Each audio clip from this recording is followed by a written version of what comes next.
they are going to heaven above or they are going to heaven below. Oludumare does not have a wife, and he does not have a son or a daughter. Unlike the Christian high God, all of us are his sons and daughters. But we say, by way of speaking, we say that a son is the only child of Oludumare. A son. A son, which is to get back what you put in. If you did well, put out good things from your mouth, from your actions, from your deeds, you get the same thing back. If you did evil, you get the same thing back. Ọlọ́run ẹ̀san. Kò sí ẹni tí ó hùwà àkà tí Ọlọ́run ọba ò ní mú. There is nobody who will do something evil and who will go without punishment. That is a cardinal Yoruba belief. Oludumare is male. It's a male entity.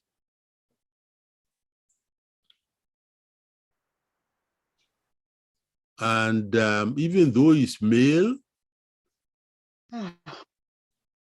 he has all the only thing is, in terms of sex, he may not have the sexual organs of a woman, but he embodies so many things that women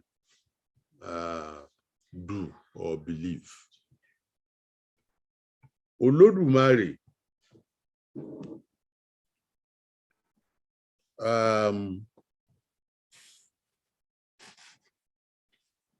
is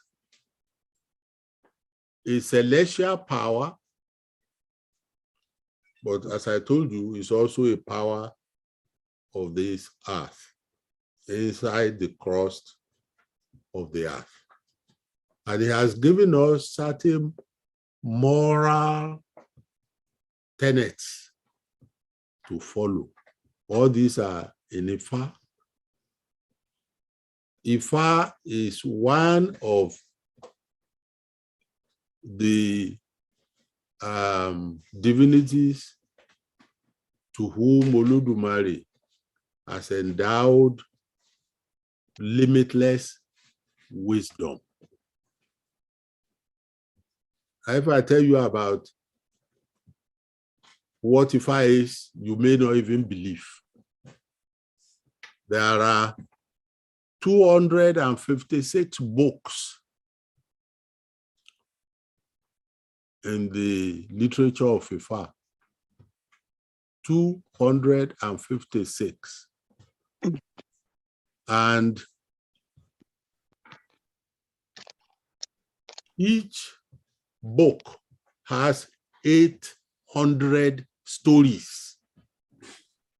All these are stories that are in the Ifa literary corpus. Ifa is the most extensive literature on earth. If it were possible for us to record even what is extant today that has not been forgotten of Ifa, you are going to, the 800 stories in each Odu, you may write into books of 1,000 pages that are in 10 volumes for one Odu alone. And there are 256 Odu. It's a whole library. All these are from the wisdom of Oludumare.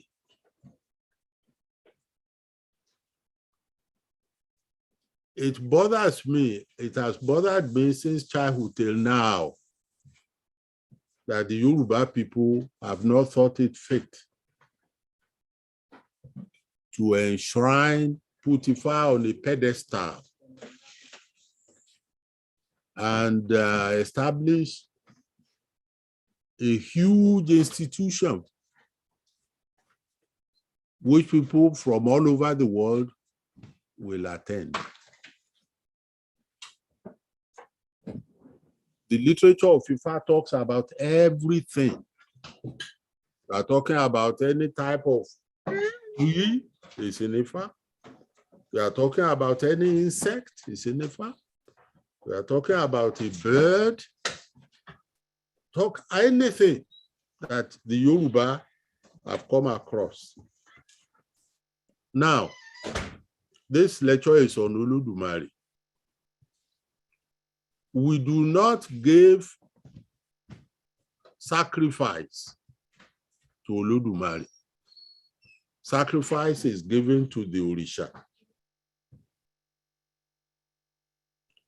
And it is the duty of Ishu on a daily basis to travel by wind to heaven above or heaven inside the earth to make a report of what is going on earth. We don't make any sacrifice to Oludumare.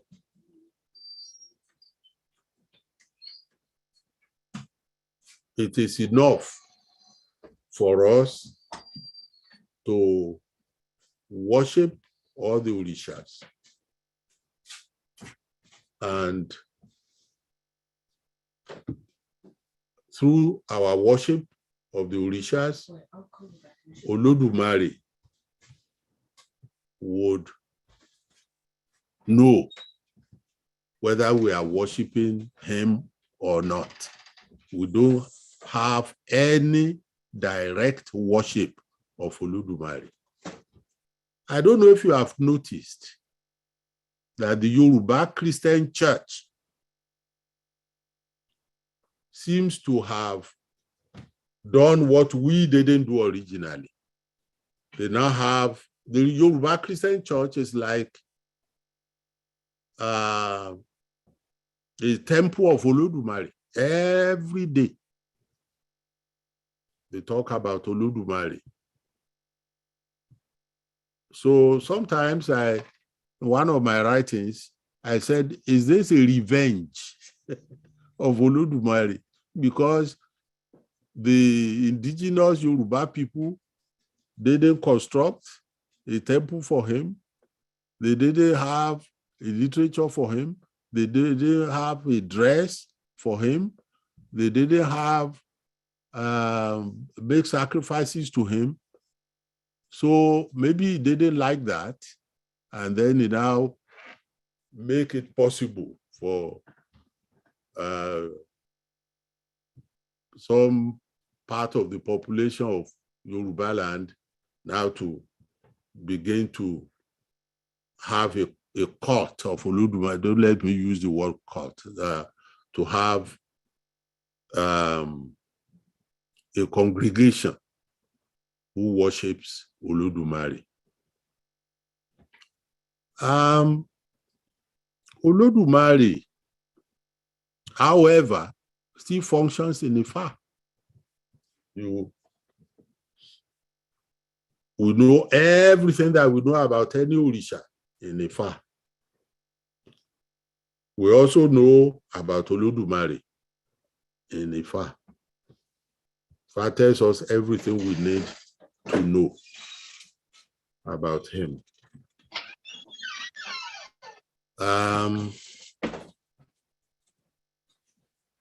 Oludumare, as I told you, lives in heaven above and also lives underneath, inside the earth. And you can access him by prayers. You can access him by symbolic gestures. He does not take sacrifice directly by himself. And it is believed that all the orishas, all the things we can learn from the orishas, come directly also from Oludumare.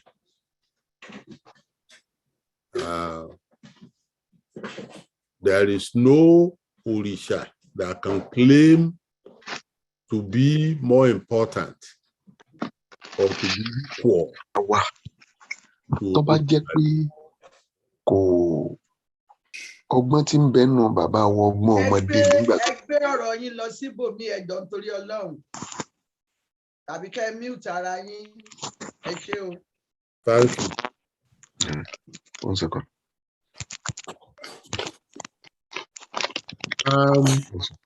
One second. There is no food of him, there is no literature of him. It's only in Ifa that we get. Mo fẹ́ come out of.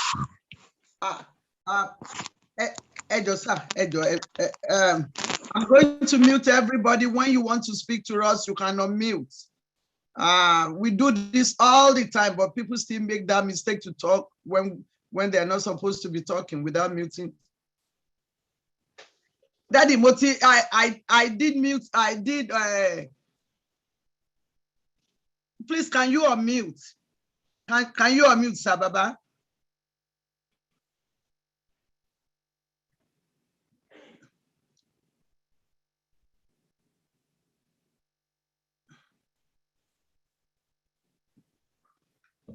Yeah. It's okay, sir. Thank you, sir. Thank you.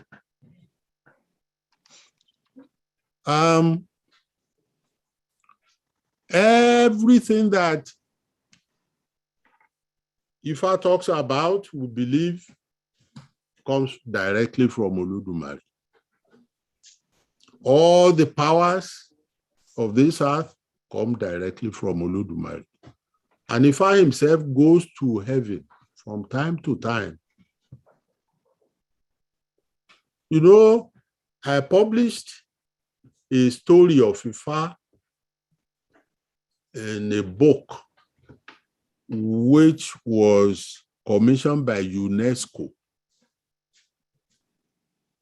The book is 16 Great Poems of Ifa. That book first appeared in 1975. You can still find it to buy. It's been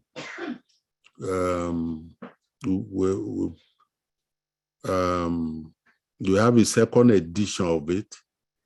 You can find it in bookshops in Nigeria. It was published, the second edition was published by University Press Limited in Ibadan. And in that book, in fact, tells us how when heaven was in turmoil and Oludumare sent for Ifa to come and divine for him in heaven.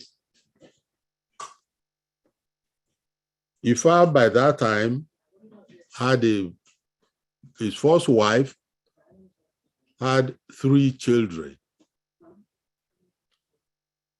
So he left enough money, enough foodstuffs, all those things that his wife would need, because he thought the journey would take 16 days. So he left money for the wife and family. So he went to heaven. But he didn't come back. By the time he thought he had gone for 16 days, but 17 years had already elapsed on earth. No, Einstein's theory of relativity of time. So heaven, I think heaven above is when you go, you think you have gone there for 16 days. But by the time you come back, people you left behind would have counted 17 years. If I goes to, let me close the door, goes to heaven, if he goes to heaven on the invitation of Oludumare to divine and do sacrifices in heaven, by the time he comes back, it will have already been 17 years. He would have thought, he would think that he just went for 16 years, 16 days. But 17 years would have already have elapsed on earth. What else can I tell you about Oludumare? There are no colors of him. Like the color of his shoe is black. The color of Ifa is indigo, blue-black. Indigo is the national color of the Yoruba people. Color of Elu. Do you know that until recently,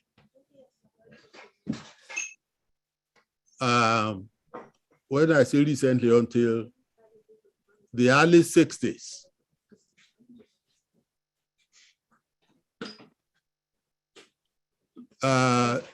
people in Europe, factories in Europe used to send people to Yoruba land to learn about indigo, and every town will have a large area, every town of the Yorubas, where you go and dye your cloth. There may be in some towns 100 people with their own separate establishment to dye cloth. All that has disappeared. Why? Because when all those factories came, when they started manufacturing jeans, blue jeans, which all those ideas came from us. Now they started to manufacture dye too, that is inside an envelope, and you just pour it into water, and then you have the dye. Our own factories of Elu, where people dye, manufactured, use dye stuff to dye clothes into any color you want. That has completely disappeared.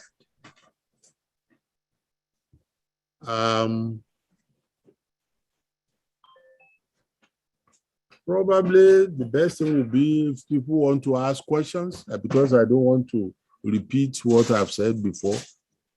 Thank you, sir. Right. Thank you.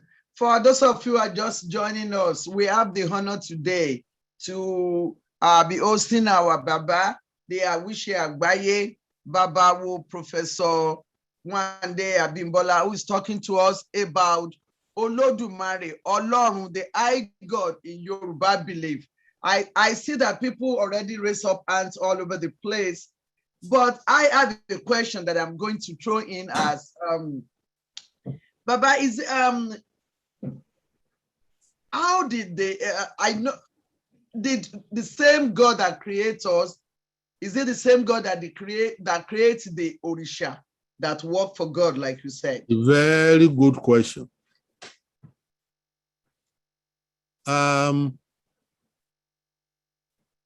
I've searched through Ifa for an answer to that question for many years. It would appear that Ifa was not created by anybody.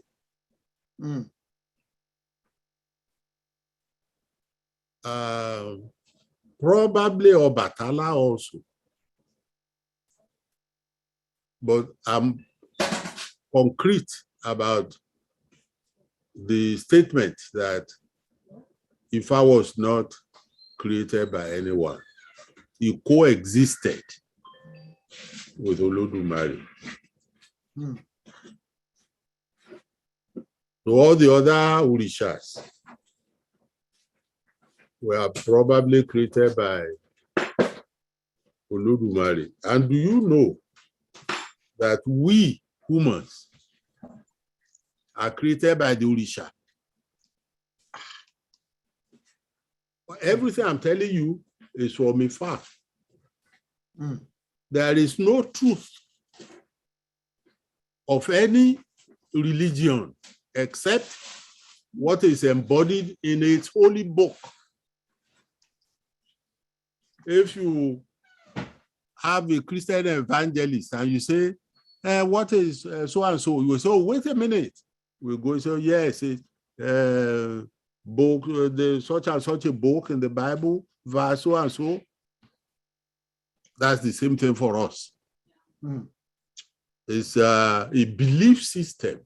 There's no other proof beyond the holy literature, the holy books of that religion. I haven't found any evidence that Ifa was created by Oludumare. I think he coexisted with him. And we were created when the Orishas came down from heaven and created dry land from water. They created vegetation. They brought animals, birds from heaven, insects. Then they descended from Okeara, where they were for hundreds of years in the vicinity of Ile-Ife. And when they arrived in Ile-Ife, they intermarried among themselves for a while and produced their own children. Then they decided to create human beings also. So Ogun supplied the skeleton. That is why everybody is a child of Ogun. When gbogbo wa l'Ogun jọ bí. He supplied the skeleton on which Obatala molded a clay substance and that he molded in the shape in which human beings now find themselves. He created a mouth, ears, nose, nostrils, eyes. That is why we say Oju is a child of Obatala. And Oju, the child of Obatala, got lost. Aye, space on which Obatala did his creation work. You see, without space, there's nothing you can do. If you want to die, you need a space on which to die. Everything has to be done within a space. Aye is also a child of Obatala. But Aye and Uju got lost, and people have been looking for them till tomorrow. May Ifa help us so that we will be the ones to find Uju and Aye. Only awa mama roju.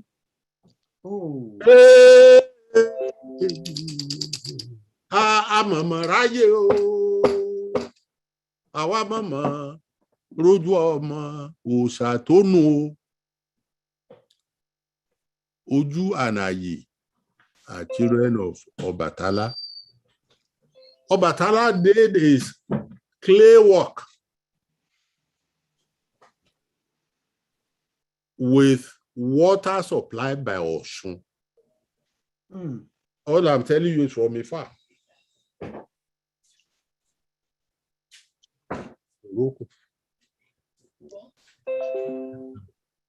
Remove this white substance on the. That's why. Thank you.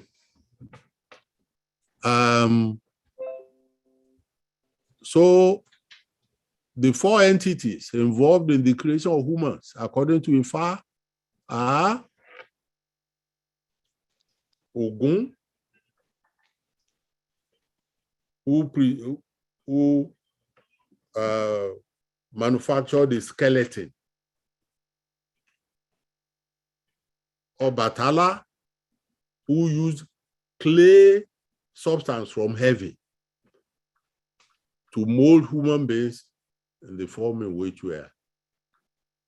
Osun, who supplied the water, and Oludumare, who came at night, like in the Bible, stealthily breathed the breath of life into the nostrils already created by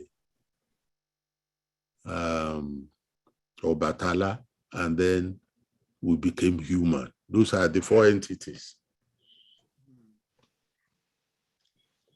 Thank you, Baba. I'm going to call Professor Adeniran Adeboye, one of Amoye Yoruba Gode, who has raised up his hand to ask Baba a question. Baba Adeboye, please unmute, sir. Okay. Ẹ ṣé bàbá, ẹ kú àtijọ́, inú mi dùn kí mo wà bí lónìí láti kọ́gbọ́n. Bàbá Adébóyè ṣe lè sọ òyìnbó torí àwọn èèyàn tí ò gbọ́ wa o.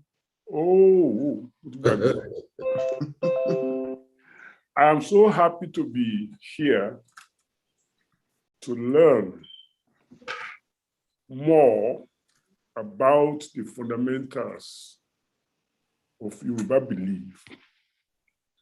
And this time around, not from Professor Bolaji Idobu's book. As you said, that book was influenced by another conceptual framework, which is Christianity and so on. But now we are hearing from somebody who doesn't have that texture. So we get a fuller story about the fundamentals of Yoruba belief, the real Yoruba belief. I'm very happy to be here to learn that. However, I'm also very, very happy that the Babalawo, which is Baba Alawo, Baba, the knowledgeable person about the secret of the universe from the Yoruba perspective, is also a renowned intellectual, a former vice chancellor, a former this, a former that, so that we have what is, it's possible for me to raise questions that he will address from more than one vantage point. The philosophers, or there is an emerging question among philosophers as to whether we must believe that God or the gods created humans, or the humans created gods. What do they mean? The creation, one direction, is physical, that is molding, as Obatala and Ogun and Oludumare contributed to. That's physical creation of human beings. But the spiritual creation of God seems to have occurred in every culture. And that's the main reason why it is impossible for somebody like me to think that a particular religion is superior to another, because they all reflect the culture in which they were evolved. So how lucky are we, or we're very lucky, to have somebody who has tremendous scholarly bent, philosophical capabilities, as well as fundamental knowledge of Yoruba religion. How do you address, not from the religious point of view alone, but from your professional preparation, how do you address the fact that people believe that we created a God so that he can create us? Thank you. What the learned professor I just mentioned has been addressed in a book. All the things I'm telling you, most of it are in books. Okay. The thing is, our people don't read. And I'm one of them. So they don't read. And they were, when I give a lecture somewhere, they say, "Oh, Baba, why don't you write this down?" What do you call it? I have at least 10 books that go to any library in the entire world and click on my name. At least 1 or 2 or 3 books. Many of them have been translated into so many languages of the world. But we don't read. Now, there is a book I wrote in 1997, a small book. I wrote it as an introduction into Yoruba religion and thought. The title is Ifa Will Mend Our Broken World. And I discuss what the learned professor I just mentioned. Theologians have, since a long time, been wondering, did God create humans, or human beings created God in their own image? Because what a high God of any society does mimics the way their own society is structured. Exactly. So you will see that in our own society, we have kings, we have emperor, we have kings, we have noblemen and women. So the same reason, that's why we have all these innumerable hundreds of divinities known as Orisha. The original ones were supposed to be 401, so plus 1. That plus 1 representing the principle of increase or accretion in their number. So when the Yoruba come into contact with the divinity of one of their neighbors, they may incorporate it into their own belief system too. That is why we share so much with the Fon, people of Benin Republic. We may share like 20 or more orishas. Their own, what we call Shango, Kabi is what they call Hevioso. They have Ifa, we have Ifa, we have everything that you can think of that is, we have in their own thought system, we also have. So that is because their society, the Fon, are supposed to be a Yoruboid people in linguistics. We believe that there are 5 families of languages in Africa. The Niger-Congo family, to which Yoruba belongs. In that family, there is a smaller family called Yoruboid. That is the languages that function in their syntax, in their morphology, in their phonetics, that function almost like our own Yoruba language. So that's why the Fon, we share the same, so many orishas in common.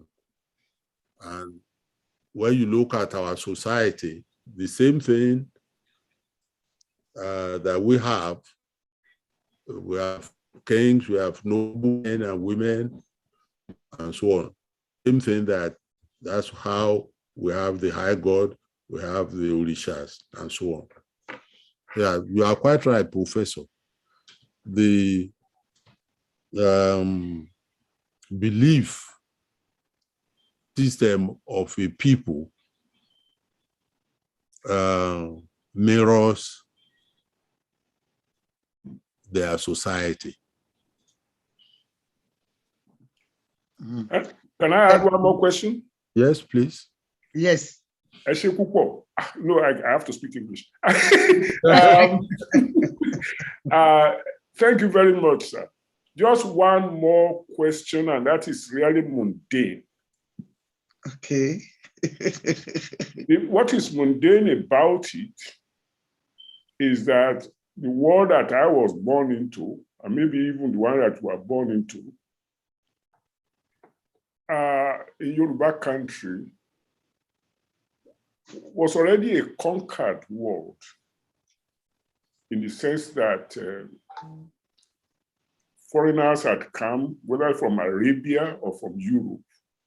They had discovered us, and they had used whatever was available to them in the form of force to conquer us physically. But then an argument is also made, and it looks real, that they attempted, and almost, unsuccessfully too, to a large extent, to conquer us spiritually. That may be summed up in what I read recently that says, the Holy Land of Arabs is in Arabia. The Holy Land of Europeans is in Rome, which is in Europe. The Holy Land of Chinese is in China. The Holy Land of Indians is in India.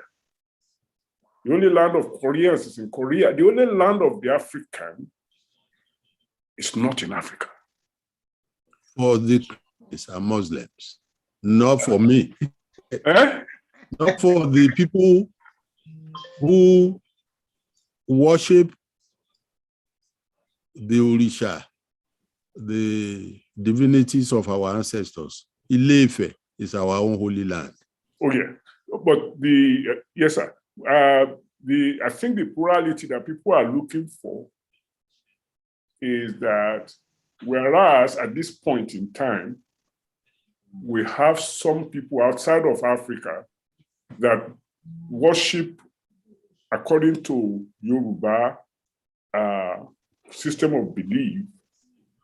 They are not the kind of number or majority of, in comparison, of Africans that worship gods outside of their land. They are believing passionately too in the religions brought into Africa by other people.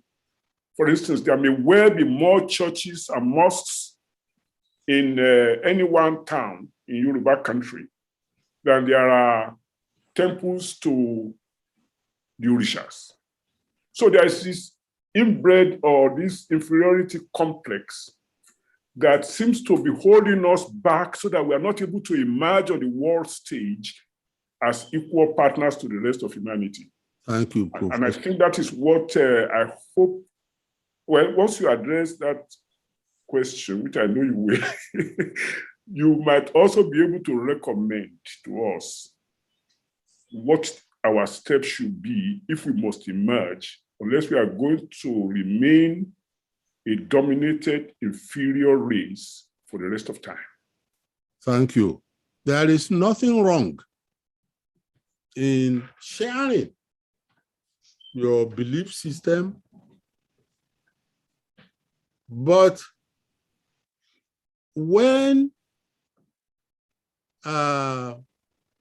you convert wholesale and you take to heart hook, line, and sinker the belief system of other people, then you've been conquered. Then if you had a holy land, you don't know your way there. Many African peoples don't know the way home. People who were taken from Africa to the Americas, to the Middle East, and enslaved are not the only enslaved people. Those of us on the African continent who think our holy land is in Israel, or our holy land is in Saudi Arabia, we too have been enslaved. We may not know. And it puzzles me that an ethnic group as large as the Yoruba, more than 50 million in Nigeria alone, 5 million in Benin Republic, another 5 million in Togo Republic. Do you know that there are between 2 and 3 million Yorubas in Ghana? I'm not talking of those people who went there to trade from Ogbomoso or Ijigbo, but that's their own land. When the Europeans were dividing borders, the border put them in what the country now called Ghana. There are at least 200 Yoruba towns and villages in Ghana. When you add all that together, in Sierra Leone, about 2 million Yoruba people are there. In Sudan, another 3 million. You have like something more than approaching like 60 million or more on the African continent alone. In Brazil, there's another 50 to 60 million people who are Brazilians, who believe they are from Yoruba land. In Cuba, between 6 and 7 million out of 12 million. All these places I'm talking to you, the only place I've not been is Sudan. Now, the Yoruba all over the world are more than 100 million people. And they just gave that away. They don't talk about any holy land or anything. Their holy land is in Israel or in Saudi Arabia. I'm not saying anything is wrong with Saudi Arabia being a holy land or Israel being a holy land, but we have our own holy land. I discussed with late Oni of Ife, long time ago, there is a possible for all the Obas to meet. And let us declare July or and August as holy months of the Yoruba people in the world, and gave it to that agenda, gave it to a select few people who are interested. And let's make a propaganda about that all over the world. Let the Jebus bring out Agema at that time. Let or the Olodo Festival of Ife be at that time.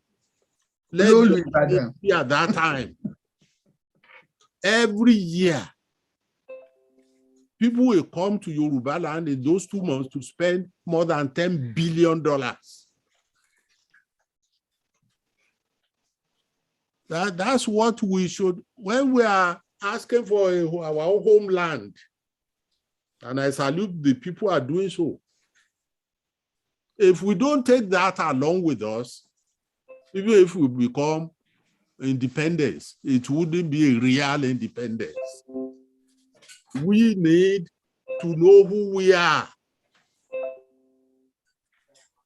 And who is going to do it? It's only those of us who are watching me now, or people like you, the intellectuals, or people I call the intelligentsia. You are the people to do it. Nobody will do it for you. In the year 2013, I think, I was invited to Switzerland. And in 13 days, I was there for 13 days.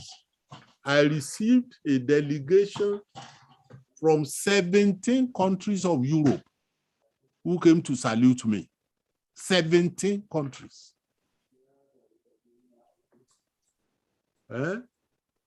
We need to know, if you feel that strongly about Yoruba having a homeland of their own, why don't you feel strongly about us upholding our own beliefs? Why don't you feel strongly about us upholding our own language? Why don't you feel strongly about us wearing our own dresses? I have traversed the whole length and breadth of this universe. I have not encountered anybody who dresses as well. Okay. There's nobody who dresses better. All of you have traveled. Have you ever encountered anybody who wears better dress than Yoruba people in the world? That's the problem we have. We, the intelligentsia, are the problem. When my daughter was introducing me, ever since I left secondary school, I have never worn a coat or a tie. That's who am I? That when you see Indians, do you see them? Have you ever seen an Indian prime minister dressed like a British or American?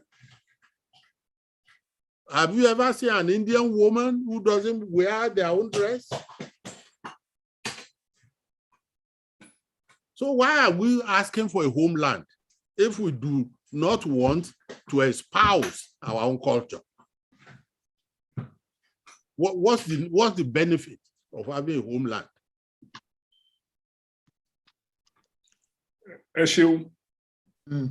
I'm going to call Eshem Baba Kepe. I'm going to call Alagba Banji Ayiloge to ask his own question.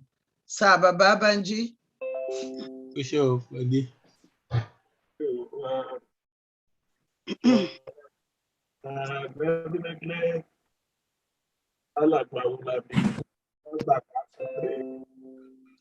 Baba Wande. Baba, I want to greet you again. My question is is about 1.5 questions. Bo. Okay. It's okay. Please be louder. Okay. Hold on. À ń gbọ́ díẹ̀ díẹ̀, ẹ máa sọ̀rọ̀ lọ. À ń gbọ́ díẹ̀ àdọ̀gbọ́n sí i. Àdọ̀gbọ́n sí i. Okay. Computer. Báwo ni sìn? Ó dà báyìí. Ẹ dà báyìí. I greet you once again. My question is just about 1.5. It's just about 1.5. And the first one, which has been bothering me about religion, is where you started before. Where kò sẹ́ni tọ́lọ́run ò ní mú ẹni bá ṣèkà ilé ayé yìí náà ọmọ kan ń paraphrase yìí. Bẹ́ẹ̀ ni. Ayé yìí náà ló ti máa jìyà ẹ̀ṣẹ̀ lọ. The concept of karma is in every religion, including our own, except in Christianity, I guess, and perhaps in the Muslim religion. Now, ṣé ayé àti ọ̀run tá a mọ̀ yìí tá a ń sọ, does it include paradise and hell below? Because the way you were saying it, like we have two heavens, one in the sky and one down below. Now, the concept of heaven is about paradise and all that in other religions. However, hell is where the Christian belief says the punishment is. I just want clarification. In traditional religion, there's no such thing as traditional religion. Indigenous religion. There's no religion that doesn't have its own tradition. I misspoke. Now, what is the concept of this hell full of punishment for those who may have erred and heaven for those who had done well on earth? I just want to. You want to know about whether we have the same thing like heaven, right, and hell. View of the fact that we agree that whoever is on earth is going to reap that even before leaving. That is kò sẹ́ni tọ́lọ́run ò ní mú ẹni bá ṣèkà. Bẹ́ẹ̀ ni, inú Ifá náà láti rí gbogbo ẹ̀. It's always from Ifá. Yeah, it's that's our own belief enshrined in Ifá.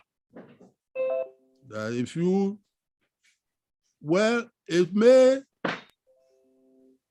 you may even die well, and they bury you well, but maybe things you leave behind may not last. And people will say, oh, look at it. He wasn't a good person. Oh, see, his house is falling to ruins. Oh, see what is happening to his children. Right, that's true. All that is from our own, Ifa is the biggest, by far the biggest, but each Orisha also has its own literature. When I started, the chant I rendered is from the literature of Ogun called the Dala. So, it's this. Is this the lemma? Right.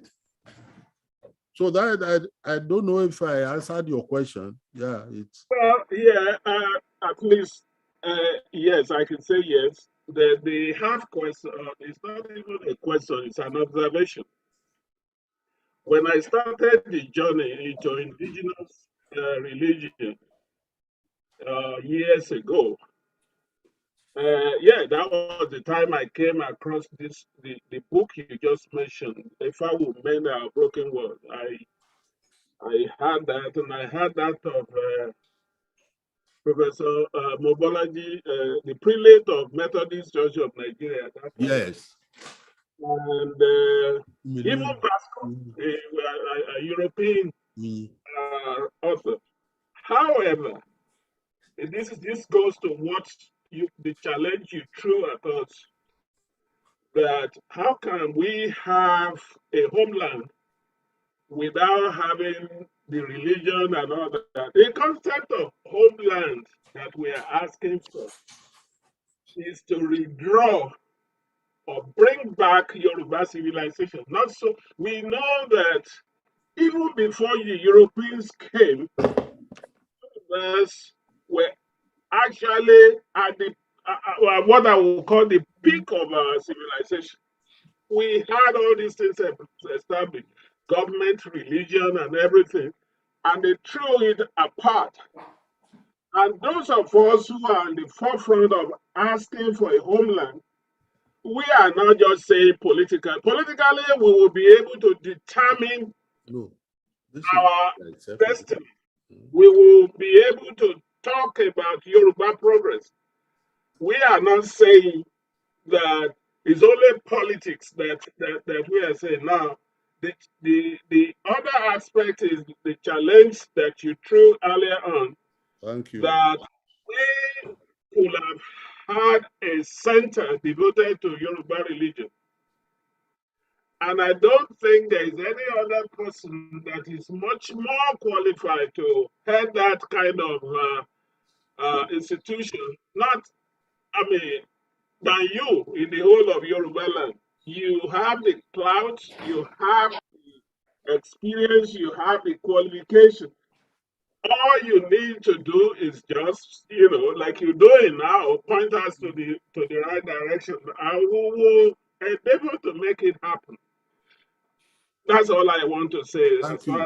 You know that I established an institute in Oyo town in the year 2008, and it is still there now, entitled Ifa Heritage Institute. In the year 2000, I took Ifa to UNESCO, and UNESCO proclaimed Ifa as a masterpiece of the oral and intangible heritage of humanity. And then they said the Nigerian government should establish an institute around it at tertiary level. And they got the Minister of Education to sign an agreement with UNESCO to establish such an institute. I went to Abuja 6 times. At that time, I think it was like 42,000 naira to go to Abuja. I don't remember whether it's one way or both ways. And then there's no hotel that is less than about 15,000, 20,000 in Abuja.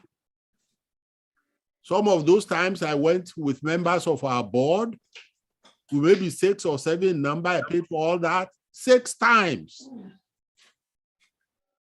Then I wrote to Obasanjo and called him on telephone. He's a friend of mine. And I served as an advisor to him for 2 years before. I said, well, when you leave, what is going to happen to this IFA project, which your government has approved? So he invited me to Abuja, and I went with our board members, and he called select people from his cabinet. His vice president was there.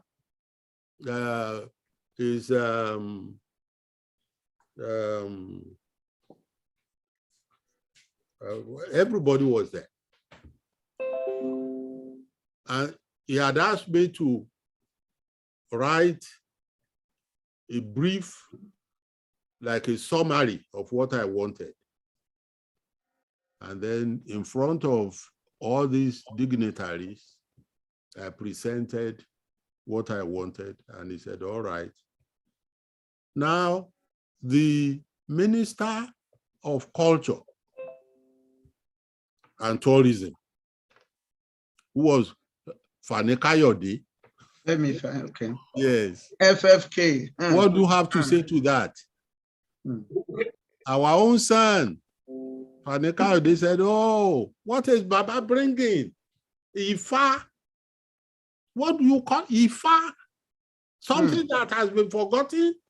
You don't want to hear anything about it again? And his name is Wande Kayode. He said, Baba, we've forgotten about that. It's nonsense. Don't bring that to the cabinet of Obasanjo anymore. Whereupon the chief of staff of Obasanjo, General Mohammed from Ilorin, said he saw how I was angry. I wanted to speak. He said, no, don't speak as yet. I'm going to. He said, anybody who doesn't understand Yoruba, among us here, please, I apologize. I want to speak in Yoruba. He said, and I begin by raising a song. Ó ní ayé la bá fà o, ayé la bá mọ̀lé. Ayé la bá fà, ayé la bá mọ̀lé o. Ọ̀sán gangan nígbàgbọ́ wọlé dé. So Obasanjo himself said, oh, I'm sorry. Now, before I appointed you Minister of Culture, didn't I tell you that you shouldn't talk like this about anything indigenous to Nigeria? You should have just give him his firing letter from that. I am a Christian, but I don't. Supposing the press were around, where are we going to be tomorrow morning if the Minister of Culture is talking about like this in front of the press? So when we finished, so Obasanjo said, I look into it, I do something about it. So when we finished, he came, he said, Baba, I'm sorry. Now that the president has said it's a good thing, we do something about it. So the people went with me, we went to a restaurant. And we were eating in the restaurant. I said, I want to raise an Ifa song. Ó ní ẹlẹ́jọ́ àwo àrèwárún ẹlẹ́jọ́ àwo àrèwárún bébù rẹ̀ sókàn aṣọ orí kọ́ ẹlẹ́jọ́ àwo àrèwò ni yóò sorí kọ́ ẹni tó sọ̀rọ̀ Yorùbá tí sọ̀rọ̀ Ọ̀fà yóò sorí kọ́ kò ní kú kò ní rùn kò ní jáde náà yóò sorí kọ́ àwa gan la ń fọwọ́ ara wa bà nǹkan ara wa jẹ́. If you want to be a Christian, it's a matter of free choice, or you are already one. I'm not saying there's anything wrong with it, or Islam or whatever. But why should we be the ones to put down the culture and the foundations of our own civilization? No, we should have a rule that nobody should speak evil of our own belief system. That's why I don't go to church anymore. I don't go to church because I don't have anything to do there. But if your son is marrying or your daughter and you invite me and we are friends, I will go. If I don't do things like that, how will I have been voted in to be a senator from Oyo, More places. So, but nowadays when I go there, the pastor will change. I say, look, if you are a babalawo, you are not going to heaven. You got all sorts of nonsense. Yes. I challenge all of you, intelligentsia, tell them to shut up, not to say such a nonsense anymore. I don't charge. I don't say the Christianity, there's anything wrong with it. I don't know if anything is wrong with it. But our own, his own father or grandfather, it cannot, if it wasn't his grandfather, it would be his great-grandfather. Christianity is not much longer than that in Yoruba land.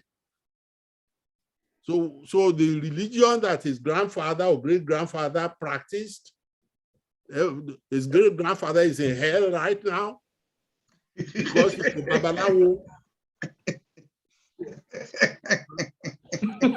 I wrestled with this all my life.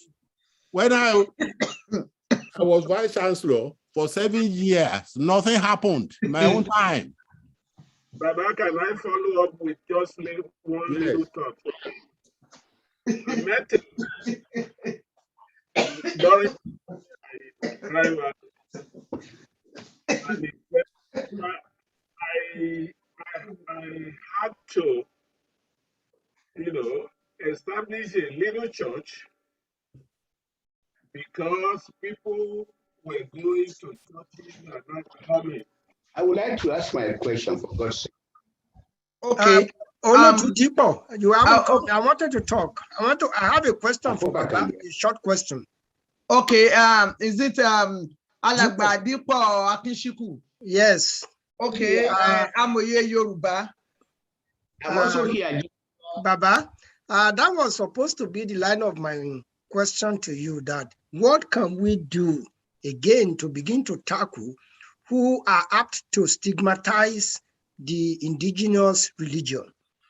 And how do we begin to counter that? How do we begin to educate them? That will be the first part of my question. Then the second part is our traditional rulers who are supposed to be the custodian of our culture. In many instances now, they are not even proud of it, apart from wearing agbada, and that's it. Some of them you hear Oba Timothy, Ezekiel, Oba Jeremiah, there's even Akbako, the Association of Christian Sobbers.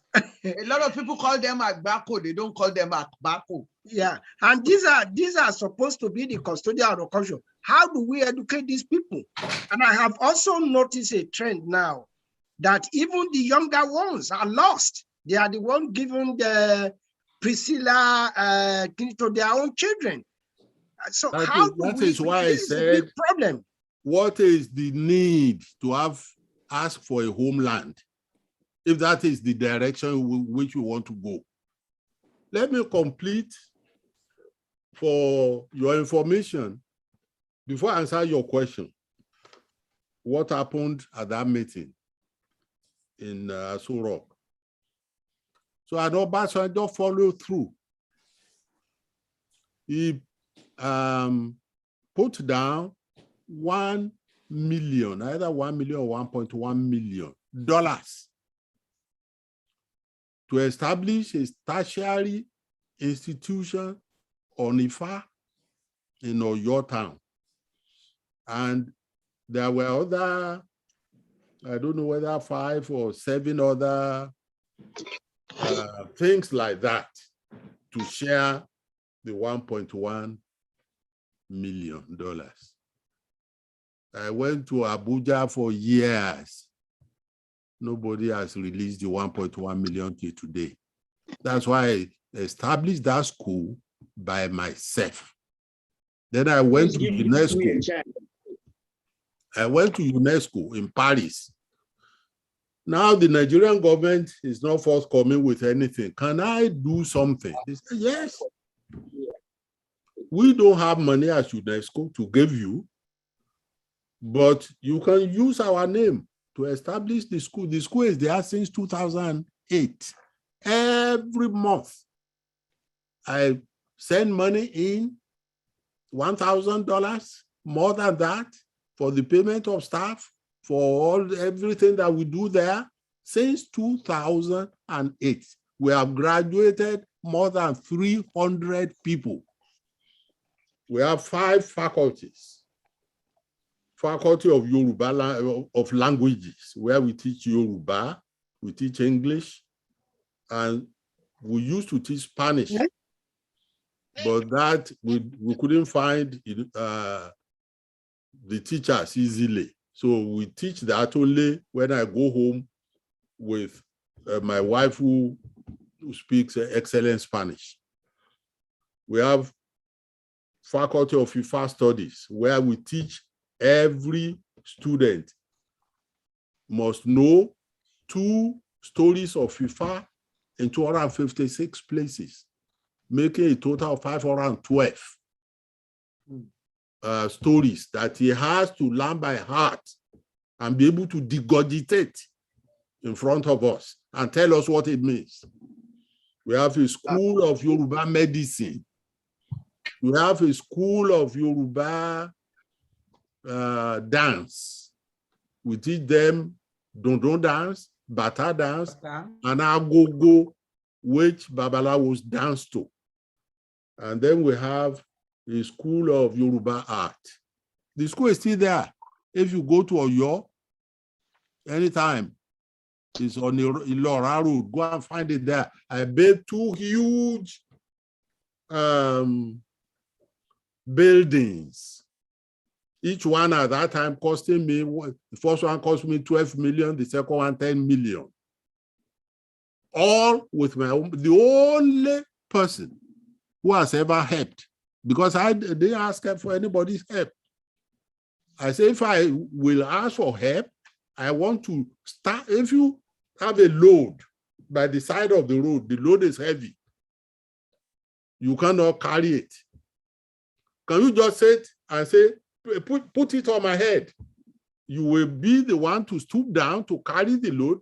Then somebody who wants to help you will also help to carry it on your head. That's what all of us can do something. The school is still there till today, till tomorrow. We need to do something about our culture. This has nothing to do with whether you want to be a Christian or a Muslim. Those of you who are Christians, I have nothing wrong with it. I don't see anything wrong with it. If you are a Muslim, fine. But about our own common heritage, that's all I'm asking for. And it doesn't diminish any. When I was vice chancellor, I come out like a gungun. I wear beaded shoes. I will hold the rocket beaded in my hands. Immediately the children see me, they know their father is here.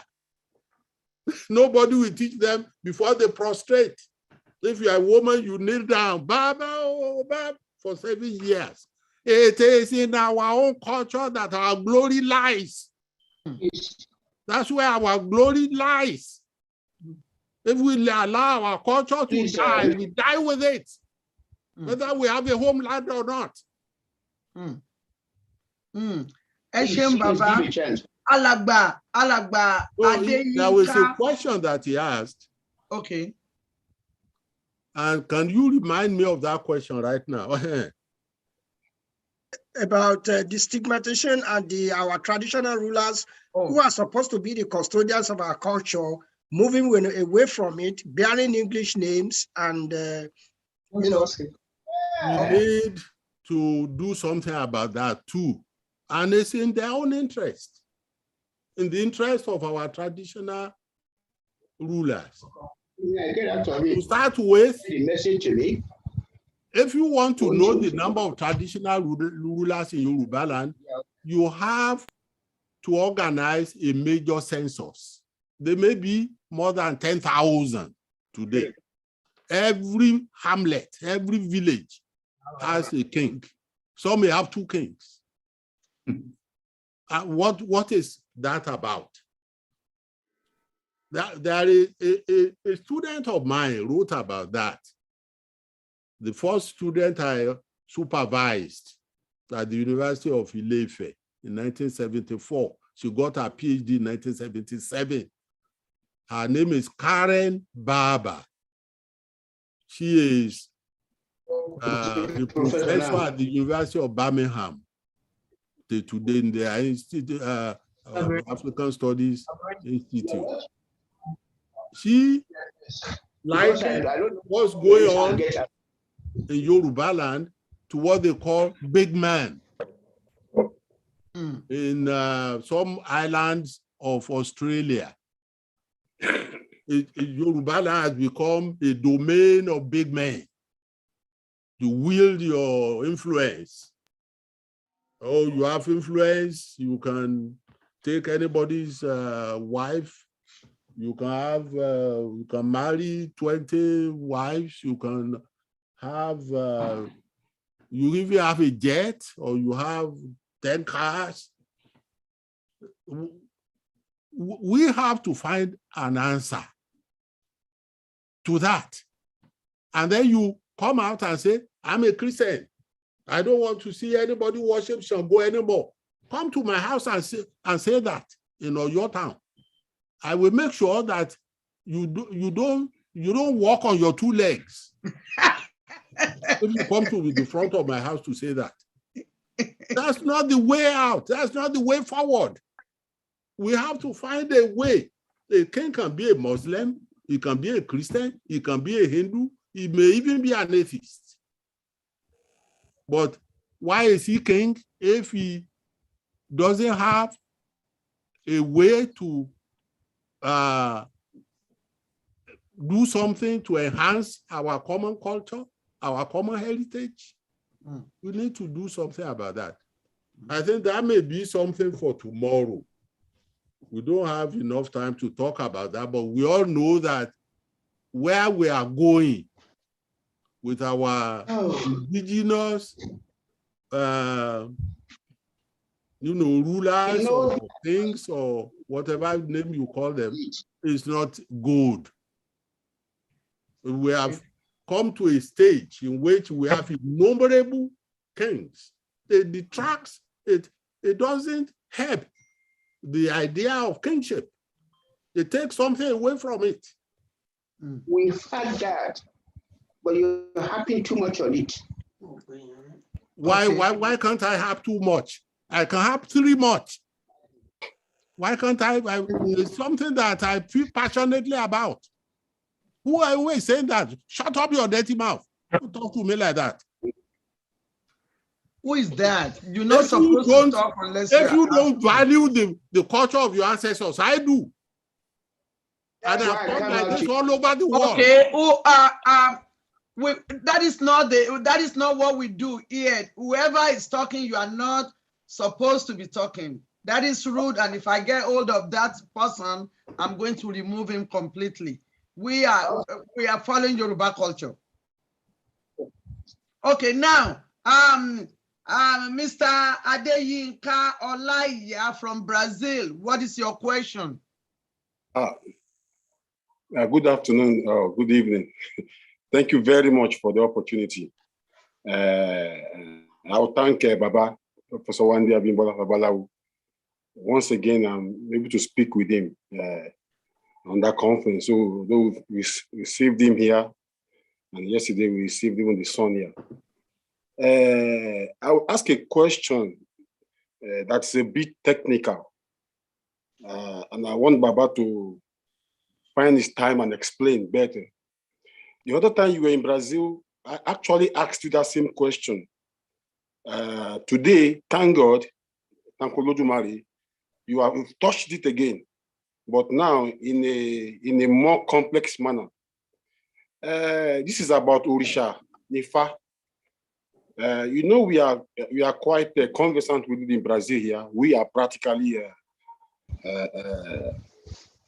Olorisha, Onifa here in Brazil. That is, I live here 28 years in Brazil.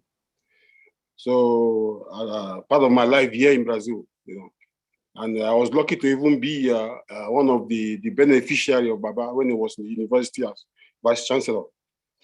You mentioned Ifa. Now, you actually talked of Ifa as a deity that did not, or that no evidence that Ifa was created. Ifa coexisted with Oludumare. Yeah.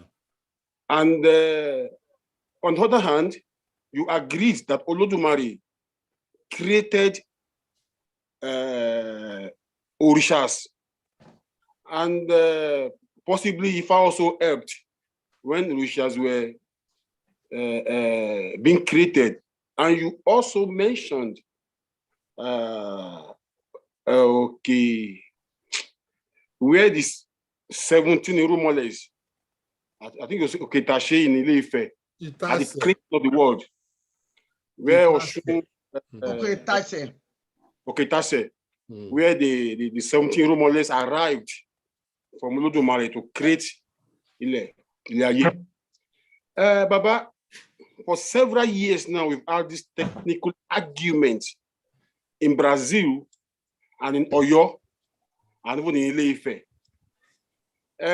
Recently, we read a number of articles by Sholagbade and a lot of Yoruba traditionalists that Ifa practice, that Ifa, they are superior to Olorisha. And this has caused a number of arguments. Even the last time Baba Ikubabaye came on board on a Zoom call, this question also went to him, of which a particular doctor, an European or thereabout in Afin, she came up with Idasa, that Idasa is older than even Ifa. And that's how actually was what they were practicing in Oyo before Ifa came. Today, we have a lot of writers in Brazil, and academics in Brazil, that are publishing, sending videos, publishing and denying what Ifa is, even saying that Orumila probably came out of confusion. Even today, I spoke with Afin on this issue, and I've asked to interview the woman there, and I've spoken with you, Baba, on several occasions. With your analysis now that Ifa coexisted with Oludumare, and no evidence that Ifa was created, and citing one of the essay Ifa that you actually, that I saw one of your renderings, that Ifa, no, let me put that one away. I think you go back to that. So let's go pinpoint the question so Baba can. The question now is with this now Ifa coexisted with Oludumare, no proof that Ifa was created, and for your own crusade of what Ifa is, like you created, you from the school there, you taking Ifa here and there. Are you confirming or are you saying that Ifa is the worshippers of Ifa are superior to Olorisha? I didn't say if anything is superior to anything. This our religion is not based on a hierarchy. For competition. You know, it's not hierarchical to say, oh, this is the highest, this is the lowest. It's not in part of our own belief system. Anybody who claims, and you can claim anything. Before I became a professor of literature, my first academic study was history. I took a honors degree in history. In historical discourse, if you claim anything, and I think in any scientific discourse too, you can, if you claim something, you must show evidence. All those people you say are writing books, where is the evidence? They should show us which verse of Ifa supports what, and the evidence will be just within Ifa. You should tell us what is the evidence that supports what he claims, that one Orisha is more supreme or whatever. So it's don't let us waste much time about this. Any discourse where there is no evidence, it could just be that maybe you speculate. That could be speculation, which is allowed. But you don't want us to take that seriously. If you must take it seriously, it must be supported by evidence. And that's not the thing that we are concerned about, whether one Orisha is bigger than another. And so, what I'm concerned about is this is your own religion that gave birth to our own nation as Yoruba people. It's going down the drain. If you cannot support it, if you cannot participate in it, don't try to say something that will lead to its demise. It's like a self-inflicted wound. Mm-hmm. Don't say something that you may have a congregation of 1 million people, I don't care. And I wouldn't come there to say what you are saying, doing is not good. But why would you want our own culture to perish? What do you gain if that happens? And unfortunately for them, unfortunately for us, the whole world has seen the value of our beliefs and practices. As I started by saying, Yoruba religion is one of the fastest growing religions in the world.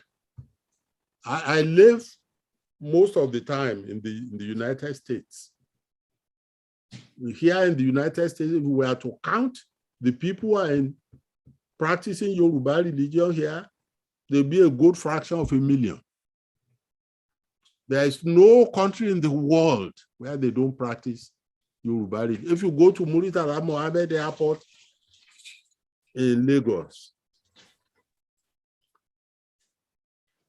there's hardly any day that you won't find people wearing white. There may be 20, there may be a batch of 3 or 4 or 10. In a day, there may be like 20, 30, 40 people who have come from different parts of the world to be initiated to Ifa, to be initiated to Oshun, to be initiated.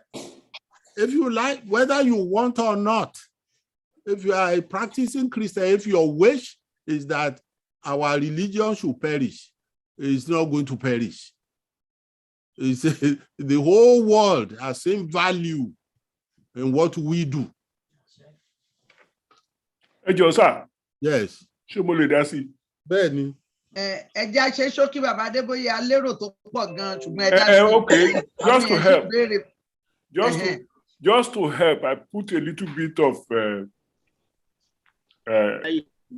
or 3 sentences. No matter what religion we're talking about, Mr. Olaya, I know the Bible from Genesis chapter 1, verse 1 to Revelation chapter 22. I was born in a church-going home, and I was born to a grandfather who was a Babalawo. I think I've told Professor Abimbola that before. So I'm enriched by the fact that all of those things existed around me. What I have found, though, and let me go back to Christianity, is that there are always issues in almost any religion. There are always disputes about interpretation. Let's talk about Trinity. God the Father, God the Son, and God the Holy Ghost. That is believed by a large number of the Christian churches, but not all of them. Indeed, the dispute about Trinity created enough problem in Europe before the 15th century that they went to war about whether or not Trinity is a right doctrine.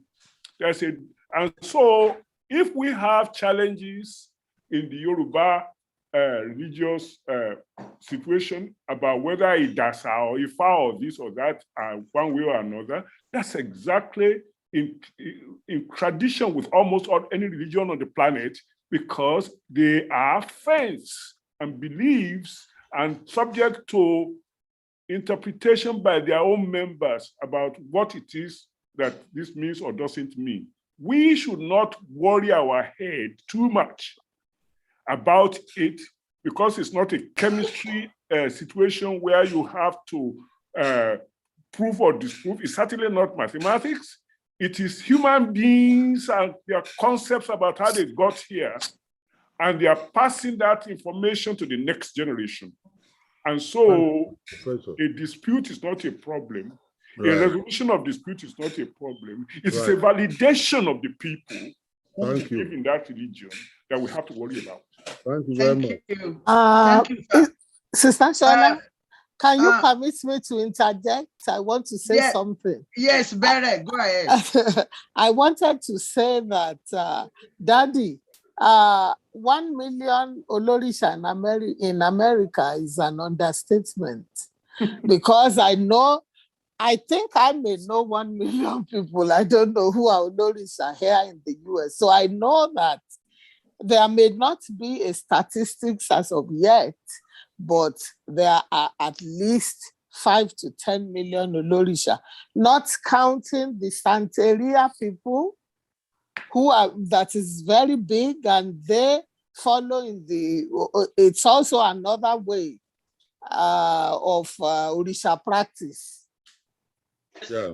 So I'm just adding to the fact that when you said 1 million people, well, I said much more. Fraction of a million. I don't know, because we don't know exactly how many. The religion is spreading all over the world.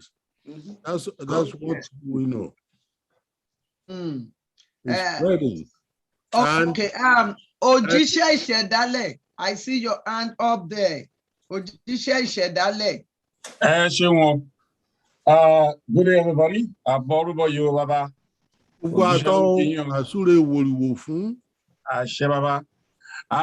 have a question with regards the entities of Ajalamokmi, also called Ajalamori, which we found in Ogbe,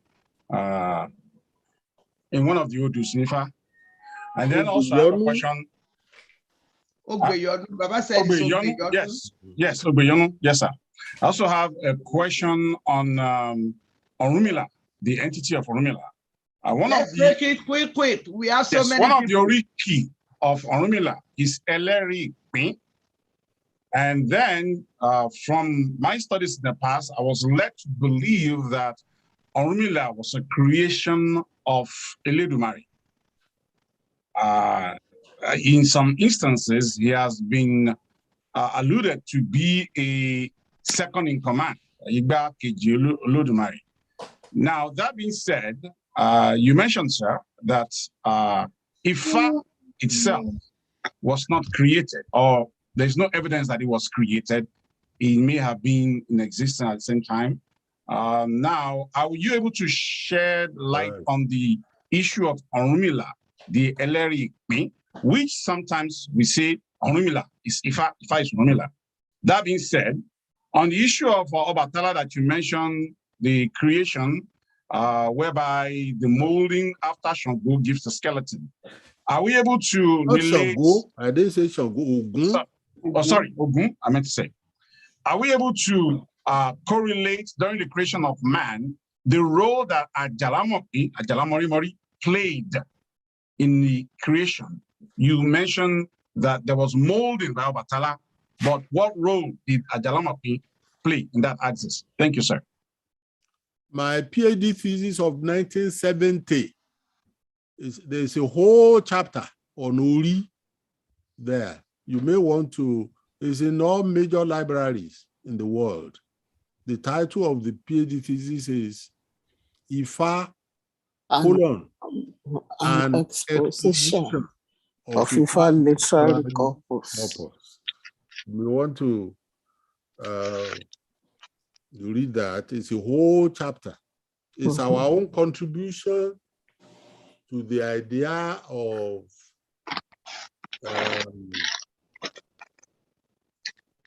destiny or predestiny, which you find in every religion in the world, and which you find in the writings of Plato and Aristotle. It's our own way, our own contribution to say that a good part of a person's life is what you are predestined with. Our own, in Ifa, we find that predestiny or destiny is like 50% of whether a person is successful or not when he gets to the earth. The remaining 50% is your own ìwà. Ó ní adífá fún orí, abù fún wà. Àwọn méjèèjì tí kọ̀lé ọ̀run bọ̀ wáyé. It depends on what you do with your ọwọ́. Adífá fún ọwọ́ ọmọ bárùn jàrún. What did you do with it? What did you do with your ẹsẹ̀, your legs? Are you just sitting down doing nothing? Or are you struggling with your legs? What did you do with your aya? Aya is the seat of friendship. Did you use your aya to make friends with good people? So destiny is about 50%. What you do with your hands, what you do with your legs, what you do with your friends and partners is the remaining 50%. So it's a large issue, this issue of destiny, for which I wrote a whole chapter. My thesis of 1970, which has been written into a book since 1976 under that same title. There's a whole chapter about it. Right. Destiny is very, very important. And if you didn't choose a good destiny, what do you do? What you do is you do ebo. What the Christians and the Muslims have asked us not to do again, that is the heart and soul of our own belief system. I am telling you that if you do ebo, if you do divination, and you do ebo about anything, it clarifies it and it helps it to fruition. I have profited by it many, many, many times. Unfortunately, there are charlatans everywhere, just that there are charlatans among the Christians and Muslims too, who may not know how to do any ebo, may not even know how to do any divination. All they want is money. Don't go to charlatans. If you do your divination from a qualified, bona fide Babalawo or Yanifa, and they prescribe sacrifice for you and you did them, those sacrifices, oh, everything you are looking for, you will find. Eshe Baba. Baba Jide Jaye Oba from Nigeria. What's your question, sir? Thank you very, very much indeed. I thank Almighty God with this opportunity with Baba Wande. I was the one who said happily, please forgive Modobale.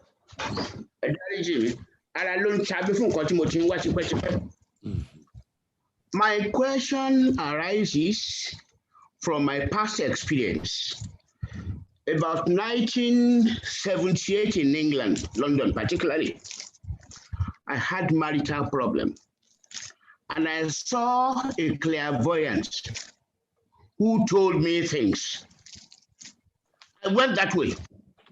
And when I returned to Nigeria recently, unfortunately, I'm having similar problem. And I decided to learn about Ifa. Because of that, somebody gave me this the divining rope. Ooh. So, Yes. So because of that, if I have problem, keep Oludumare kó yọ mí nínú ẹ̀. Ọ̀nà wo ni màá gbé gbà náà pé bàbá máa jáde lálẹ́ yìí? Because while you were here, I was in England from 1959 until 1983. So for God's sake, I want to know. That's why I come to Ifa now. And also I cannot say gẹ́gẹ́ bí ọmọkùnrin pé mi ò lùlù ń lé mọ́lẹ̀ fún ìyá mi, òrìṣàbàǹgó ni ìyá mi ń jẹ́. Oǹdó ni mo ti máa wá tí máa lùlù ń lé Ìjẹ̀ṣà ni mí. I'm about 86 now, going 87. So I cannot say mo kankan pa Ṣàngó pa this and that.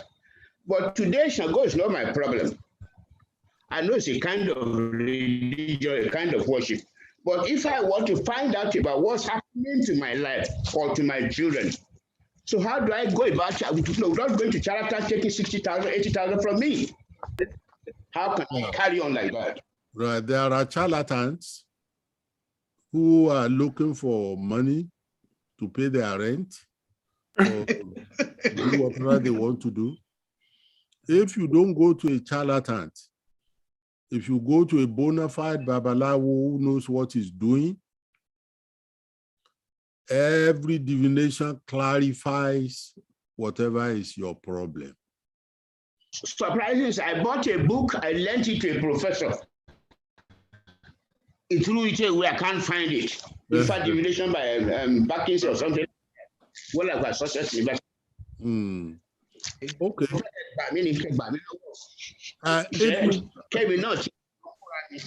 Right.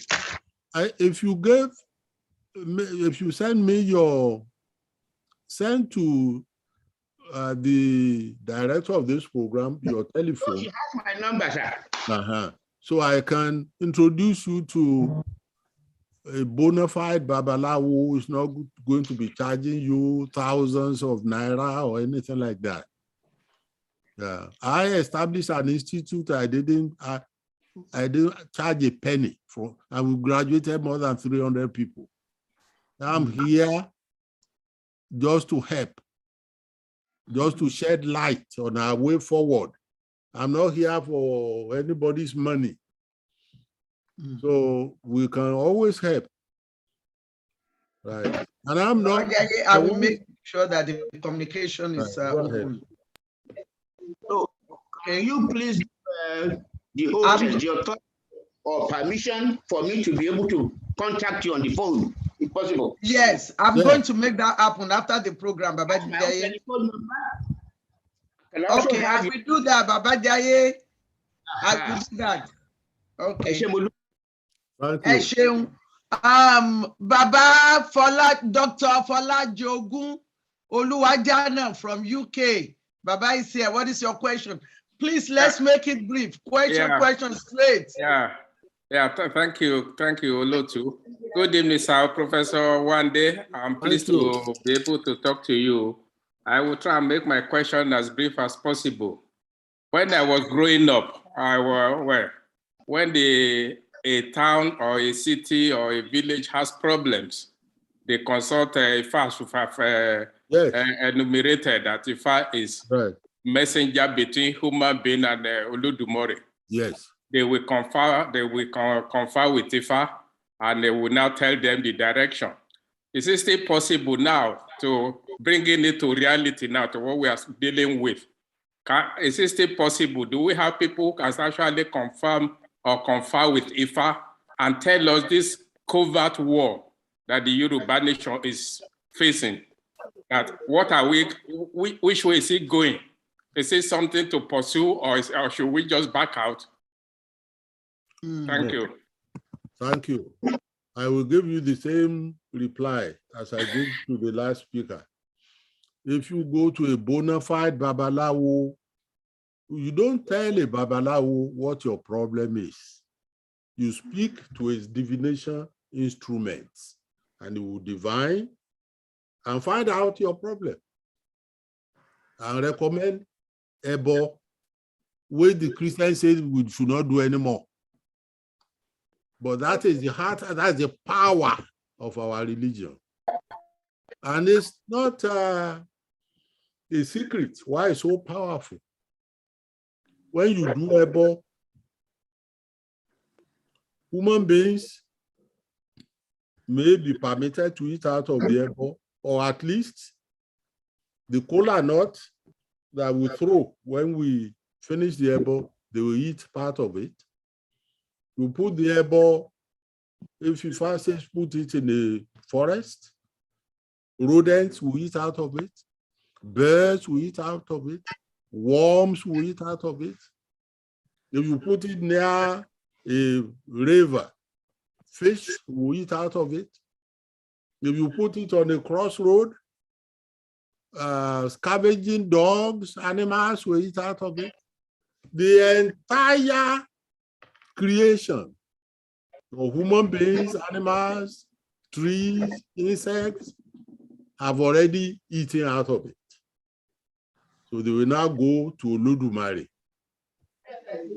and tell him that, oh, that man, he fed us, we are happy with him, we don't know what his problem is. Can you help? Help him. That's why Ebo is so very, very important. It brings the entire world in focus and makes them work for you, pray for you, so that at least for a while, there's a resolution to your problem. Tomorrow may be another day, but for the time that your Ebo is working, it will work so that whatever you want to do, you'll be able to do. Yeah, thank you. The problem this time is not a personal problem. This is the Yoruba nation problem. Yeah. So who is going to do that type of for the Yoruba people? Oh, how do we have many qualified Babalawos in Nigeria? They should go. If you feel strongly about anything, whether it's the issue of Yoruba nation or whatever it is, go to a bona fide Babalawo and they will do Ebo. First of all, cast Ifa. From the Odu that appears, we will know what the message of Ifa is, and then you do Ebo. Right. I see your hand. There's no name. Please, next time, please try to put your name. It makes it a lot easier. Galaxy S20. Galaxy. Quick question. Galaxy S20. Yellow, green. 50 money. Okay, please ask your question. You are on. Ask your question, sir. Ask your question. Okay. Prince Adewale JP. What's your question? This point of the line on Gold TV. So stay tuned because we'll be right back. Prince Adewale JP. Hello, Jackie Bob is okay. Can you hear me, ma? Okay, Dr. Ekundayo. Can you hear me now? Can you hear me? Prince Adewale, let's make it fast. Yes, we can hear you. Thank you very much, ma. Bàbá mi lè kí yín lóyìnbó ẹ̀ka lẹ́sà ẹ kúrò lẹ́bi tẹ̀wà ẹ kú jọ́ mẹ́ta sà. Ẹ ṣé orí ìdọ̀bálẹ̀ mu wà sà. Question me is simple. Now that we know that our indigenous religion has been existent before all the foreign religions came about.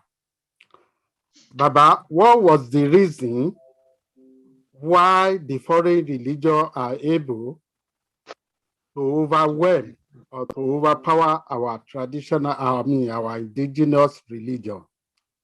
Like you rightly said, our indigenous religion are spreading all over the world, but not in Yoruba land. And what is the reason for that, sir? Thank you, sir.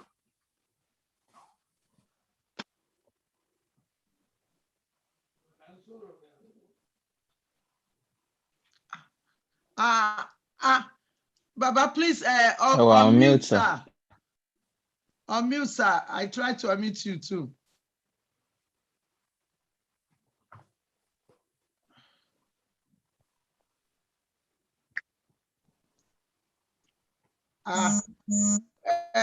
You are unmuted, sir.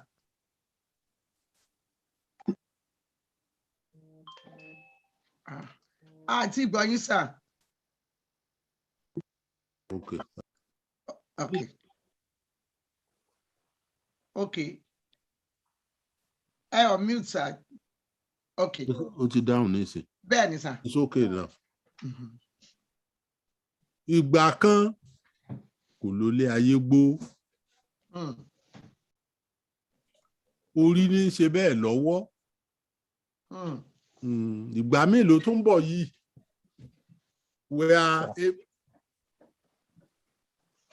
It's a book I wrote halfway, which I may complete one day if I'm still here with you in the next couple of years.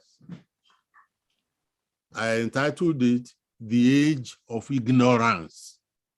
We are in our age of ignorance as Black people. And what happened is because we were enslaved. Of all the people who were enslaved, the Yoruba are probably more than any other people who were enslaved. And the rest of us who escaped slavery, we are colonized, Christianized, Islamized, bastardized. And so we have the effrontery to be saying, oh, tell your father or your mother, don't do that anymore. It's because we're ignorant of our culture, of who we are. The people who do not know who they are, how can they make any progress? You don't know who you are. You are part of the problem. You can't solve anybody's problem. Well, so, time, and the time is not far. It's, as I told you, I've been living in the US now for many years. Not only the US, I've traveled far and wide. The Vatican calls me from time to time. They recognize our religion in the Vatican. There's a world parliament of the world's religions. They represent our religion. It's part of our enslavement that we threw away our own belief system and throw away everything that has to do with it and imbibed and ingested the thought system of other people that are not better than ours. Hook, line, and sinker. Right. As time goes on, you know, one reason why the future belongs to us, to our religion, is because what Africa has been saying since time immemorial is what the rest of the world is now moving toward. All the orishas I'm talking about are forces of this earth. Thunder, lightning, that is Kabiyesi Shango, hurricane, strong winds, that is Oya.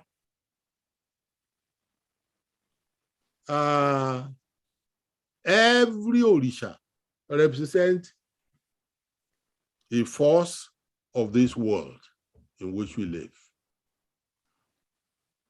And the world is now just beginning to see that the rest of creation, animals, birds, trees, waters, oceans, mountains, they are not created for our own use as human beings, to use the way we want. We are part of that creation. The climate conference in Glasgow, which are just winding up, that's where the world is going, to recognize all these forces of the earth as important entities that we have to live together with. We have to create space for them in our lives rather than try to exterminate them, not to do away with them. By the time we've cut down all trees, thinking that, oh, they are nothing, we've dammed all the rivers, we've bulldozed all the mountains, what remains of human beings themselves? Right. That's what we are talking about. Right. Okay. One of the Amoye Yoruba Bode, Mama Omofalabo Ajayi Soyinka, you are on with Baba. You can ask your question. Thank you very much. Professor Wande Abimbola, I wish you moki sir. Fọlábọ̀ ẹkùjọ́ mẹ́ta. Ǹjẹ́ kan pẹ̀lú. Àwọn ọmọ mi ń kọ́ o. Àlàáfíà náà ń bẹ, ẹ ṣé púpọ̀. Àǹtí Fọlábọ̀ ẹ kú ọjọ́ mẹ́ta mà. Ọlábísí ló ń sọ̀rọ̀. Parí, okay. Ẹ ṣé, ẹ kí n tètè. I'm sorry I joined a bit late because I had another meeting. And thank you very much for, your analysis of Ifa and religion. And what I really want to address is in part, is the question that the last person asked, that why were we so ready to embrace other religions to the detriment of our own religion? I think number one is because our own religion is welcoming. Like you said, sir, we embrace different, we don't say because of our religion, other religions cannot exist. Whereas the other religions that were introduced, Christianity, Islamic religion, and also even Jewish religion, it's just one, the God that they have does not tolerate any other God. That's one part. But I think the other part is the kind of technology that they brought to us, technology that was quite destructive and created a lot of impression on us. And unfortunately, I think at that time, we were also at war with each other, around the region. So there was also a lot of instability, and then plus the destructive technology that the Europeans brought, that's helped to suppress our own religion, indigenous religion. And unfortunately, it's getting worse and worse. But my one question that I would like to ask is that you seem to separate the culture from the independence of the nation. And personally, for me, I think that religion is invented or created by people in order to have an orderly society, to have an organized society. Yeah. And from this organization develops progress, technology, and even war, unfortunately. And I think that if we had, or should I ask you that, don't you think that the existence of a Yoruba nation will further promote the progress of our religion, as well as catch up what I call catch up technology, to develop our own technology, sciences, and progress in our nationhood? Thank you. Very good question. Well, it's up to us. If the leadership of the new Yoruba nation, whenever it comes to fruition, if they have the mindset that we should throw away our indigenous practices and culture, well, we are not going to, we'll just be like an appendage to other nations, which we are now. But if they can see value in our own indigenous practices and make our own culture the center of our life,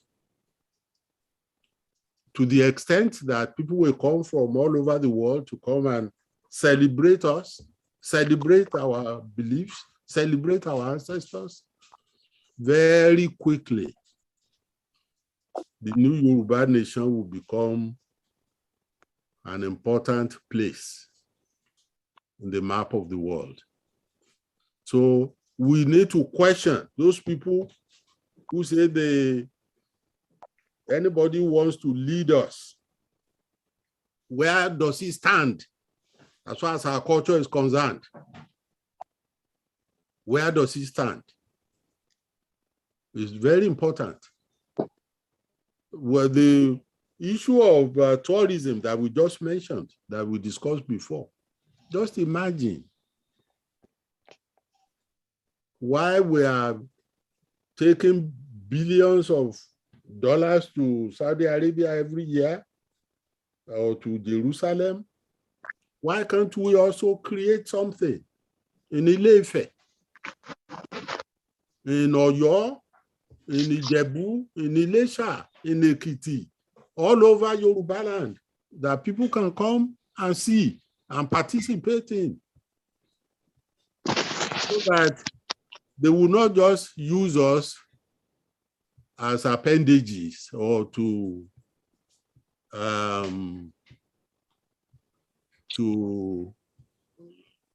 like objects that you trade with.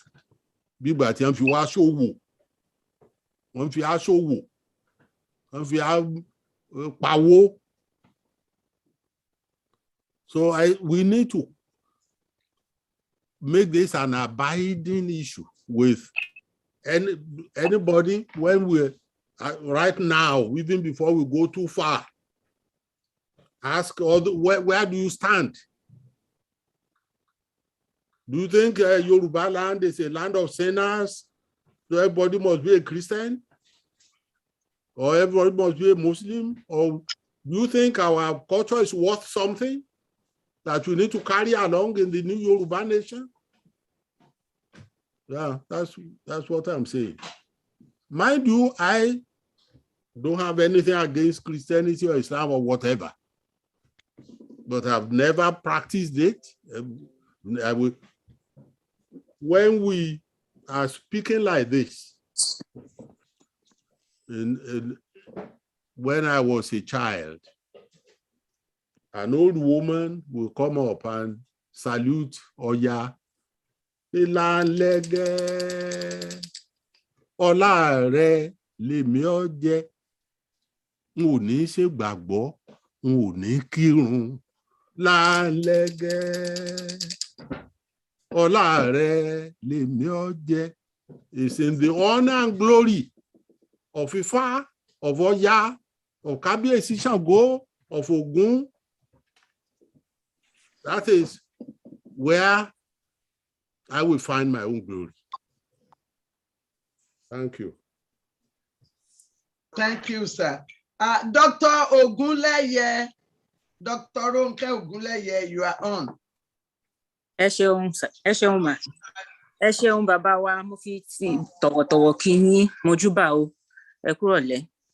I just want to first add to what one of the speakers' question was about how come we relegated our own religion, our own culture, and followed the colonialists, and also ask a question after that.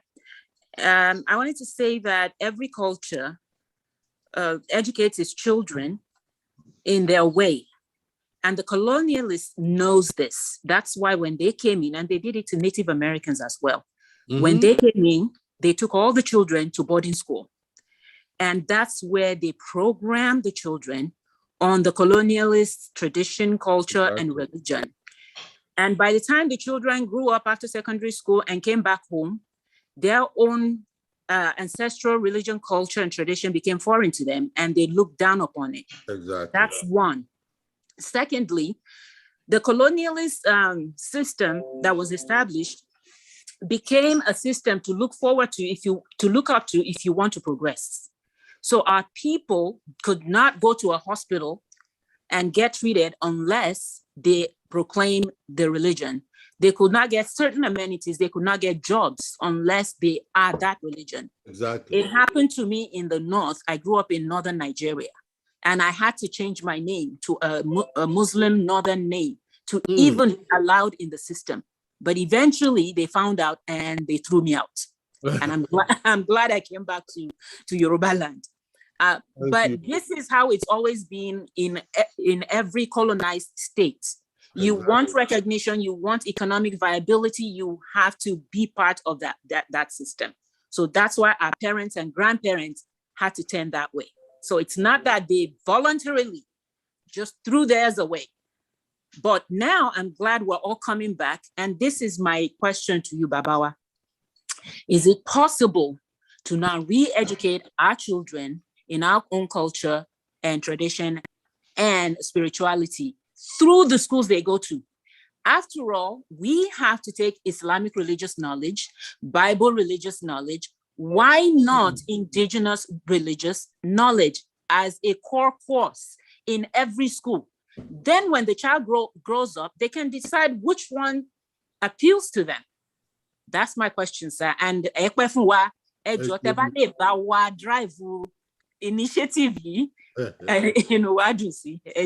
you very much. Well, the school system is a major factor in what has happened to us. Because we were miseducated. Tell me how wonderful it would have been when our late father, Awolowo, who loved us and who we still love, when he started free primary education. If in all those schools, they are using, if we establish a commission to find a way to use the Yoruba language to teach our children, maybe first of all, establish that commission, let them write down the way forward for the first 2 or 3 years, and we start the education of our children, teach mathematics in Yoruba, not in English, teach chemistry, teach physics, teach everything in the Yoruba language. Early in the morning, our children dance to Bata, they dance to Dodon, they dance to Agogo. We wear our own dresses, embroidered like we do, but they made sure that we did it. The Christian and Islamic evangelists made sure that that didn't happen. So what kind of education did our children receive? Oh, what you are saying happened to you is still happening. if you want certain jobs, you cannot dress like I dress to an interview. They say you dress corporate. What is corporate? What they mean by corporate is European. You dress like a European person. But what nation are we building in which no indigenous language is used for education beyond primary 3? In some schools, private schools, no indigenous Nigerian language is used at all. Oh, how easy, how wonderful will it be if there are textbooks in mathematics that Professor Adeboye has approved that this is written in Yoruba, and they say the professor who he was speaking Yoruba because he had to say, oh, okay, I'm sorry that you want me to speak in English. Why is such a person still alive? Why can't we have an education system in which all subjects are taught in the Yoruba language? No African indigenous language is used on the continent of Africa to teach anybody. We are still slaves, whether we want it or not. We are not free. The kind of freedom that we think we have is not real freedom. Then your children go to school, they can't speak their own language, they can't write in it, they are illiterate in it, they can't wear the dress that all over the world people say, oh, who is this? I go to some countries, they say, oh, are you the king of Africa? What kind of, can I take a photograph with you? When you wear Yoruba dress. All these things are going down the drain before our own very eyes. And the intelligentsia are watching, doing nothing, saying nothing. Message of hope. Thank you. I don't think it is fair to blame everything on the colonial masters or European, for the same reason that if we look at it closely, the same experience, the same colonial experience that Nigerians experienced, the Indians too went through it. They were under colonial rule for a long time, but still they took some of the aspects of European that benefits them, like maybe technology. In terms of their own religion, and their mode of dressing, they refuse to give it up. Why?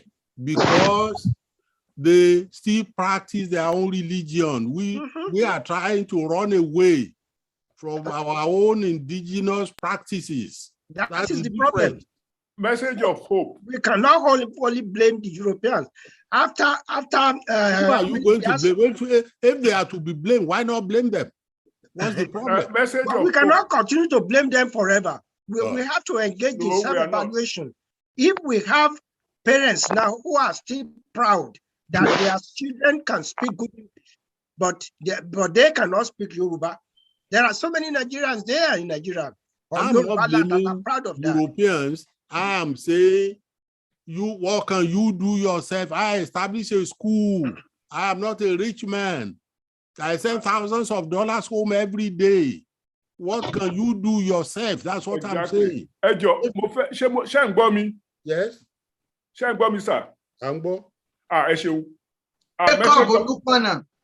Ẹ dákun torí Ọlọ́run bàbá Adébóyè mo máa pè yín sí ẹ dákun alàgbà Jacob Olúpọ̀nà wọ́n ti náwó sókè tipẹ́ lẹ́yìn bàbá Adébóyè ẹ sọ̀rọ̀ màá wá pé bàbá Oyèwọlé Adéyẹmọ á láti tètè ṣe ká lè jẹ́ kí bàbá lọ sinmi. Alàgbà Jacob Olúpọ̀nà ìbéèrè ní kẹ́lọ́, please go straight to the question. Go straight to the question. Ẹ jẹ́ kí n bá bàbá sọ̀rọ̀. Bàbá Dr. Kundayo, after that I'm coming, I get you. Ìyá wa mo kí yín o. Bàbá ẹ kálẹ́, a máa rí yín bá. Gbogbo àwọn nǹkan tẹ́ ti sọ nípa ọ̀nà tẹ́ ti ń gbà àti ibi tẹ́ máa ń lọ gbogbo láti rí pé ọ̀rọ̀ tá ń sọ lálẹ́ yìí pé ó jẹ́ èyí tí ó wọ àwa Yorùbá létí dáadáa, gbogbo ẹ̀ ni ló jẹ́ òótọ́. Mo rò pé lára àwọn ibi tẹ́ ti dé náà, àwa náà gẹ́gẹ́ bí ọmọdé àtẹ̀lé lẹ́yìn lọ síbẹ̀. I'd like to make one or two comments relating to the question asked by Adewale. It's a very important thing that we need to understand why we have found ourselves in this situation. Unlike in Asia or these other countries where the same foreign religions came and tried to convert people from their own indigenous religion, they didn't have two radically monotheistic traditions called Islam and Christianity. That is a major, major, major factor in what has happened to us. If you travel to Japan or you go to China, even China that says we don't have religion, they are practicing all their stuff.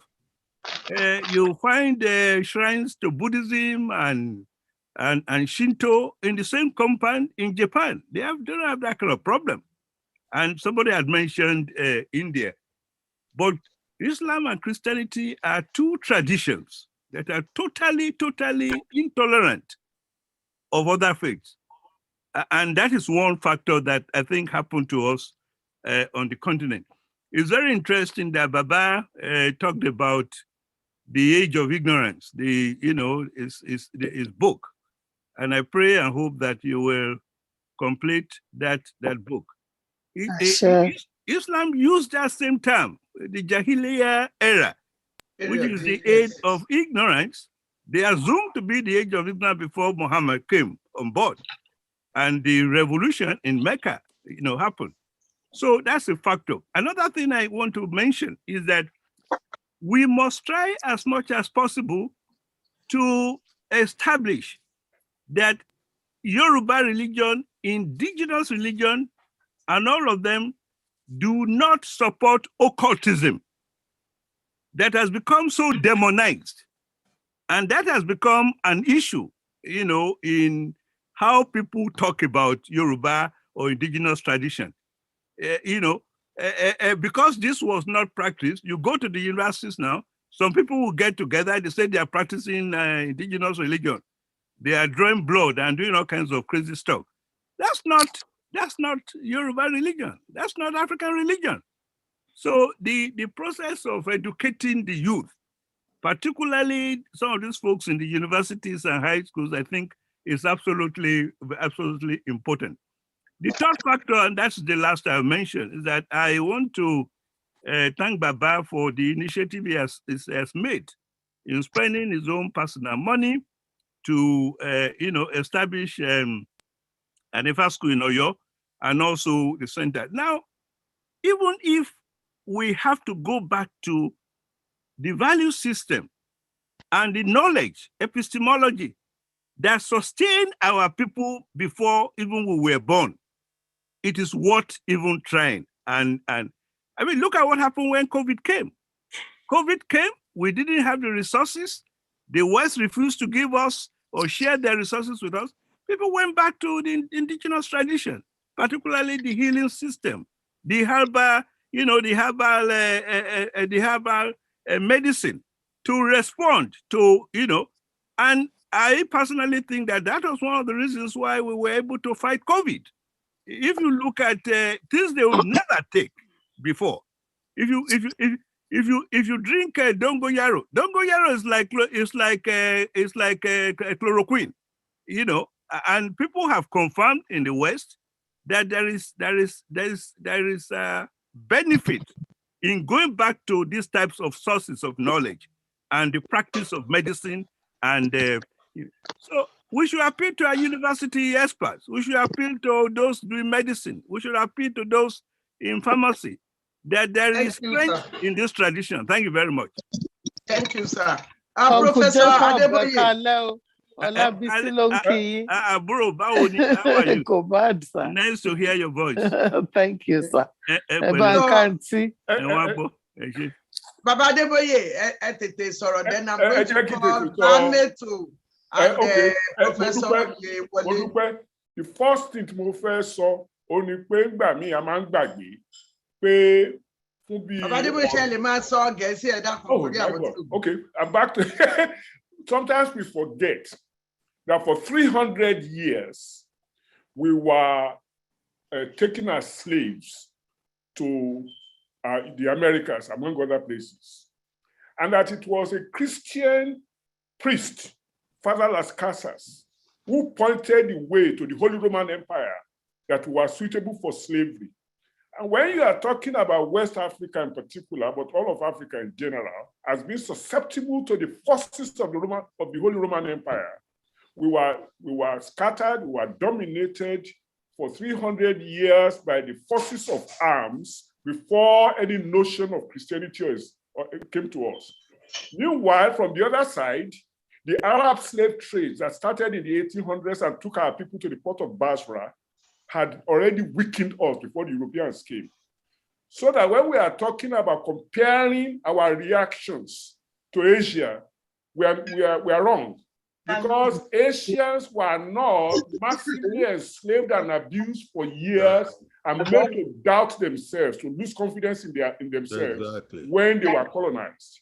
So our acceptance of Christianity and Islam was by force. And after more than 2 or 3 generations, we were already psychological slaves. Fortunately, though, message of hope, not all is lost.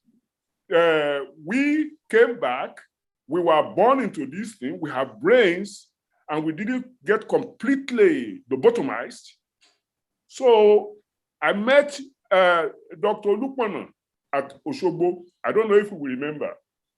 I went there because Governor Aregbesola asked me, like the government of Aregbesola asked me to come and retrain mathematics teachers in Osun State.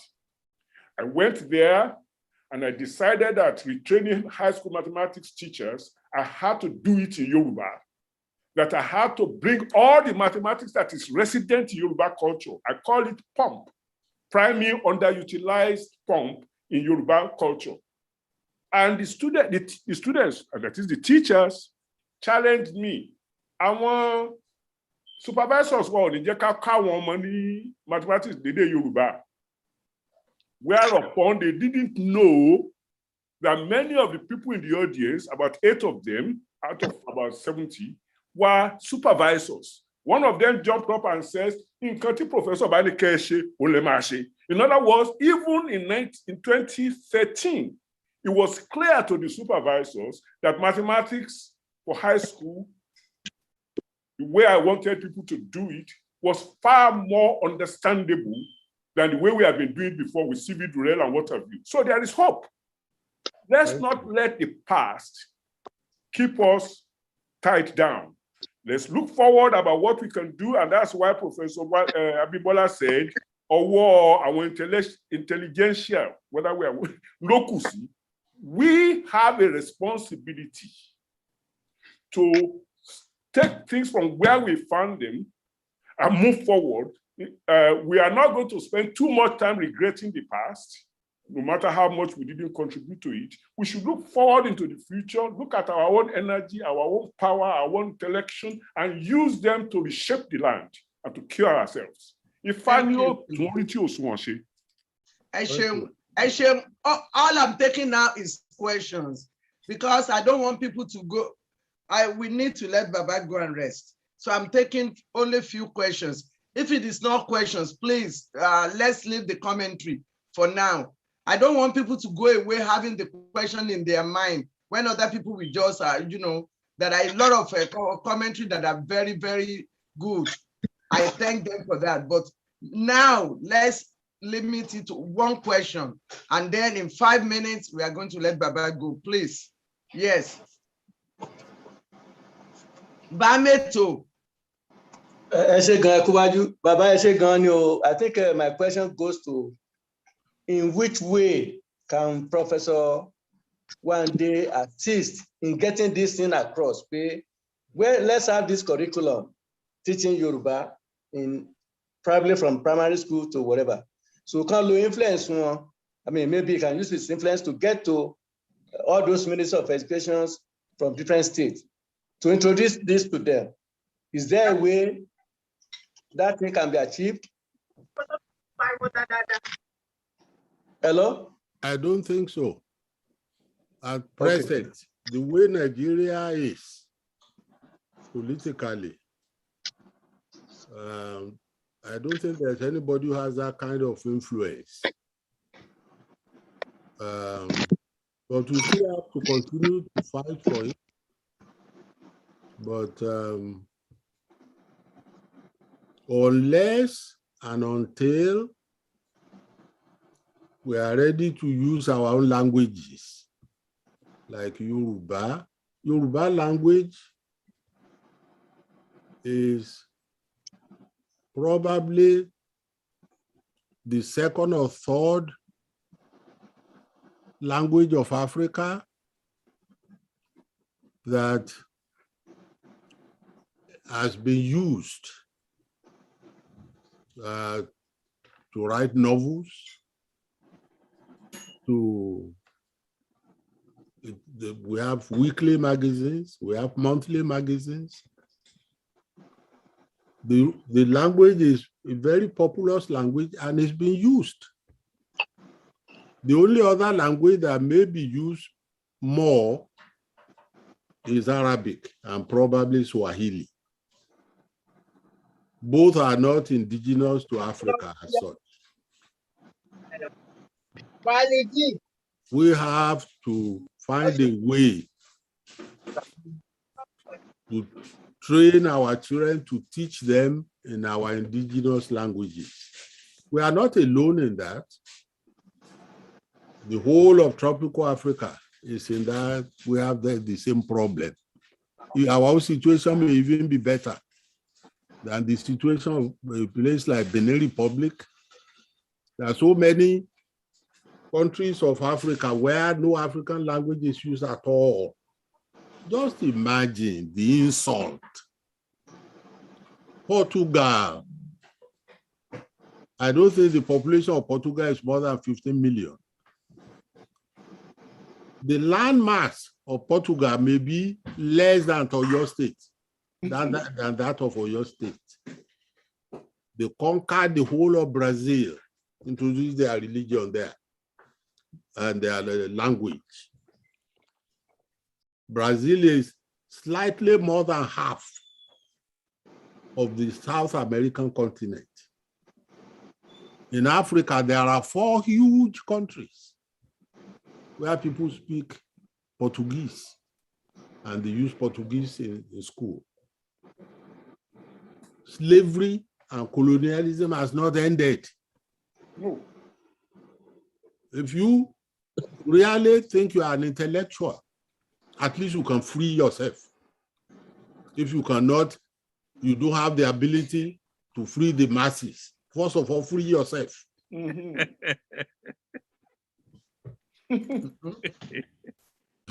Thank you, sir.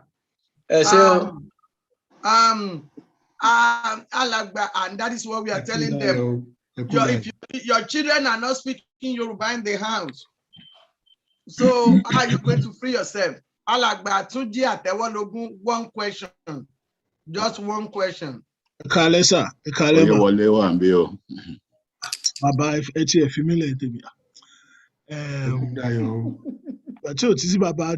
Alagba Atewologun, Ebola, so we are speaking English because there are many people that don't speak Yoruba here. I'm sorry, sir. Baba So go straight to the question.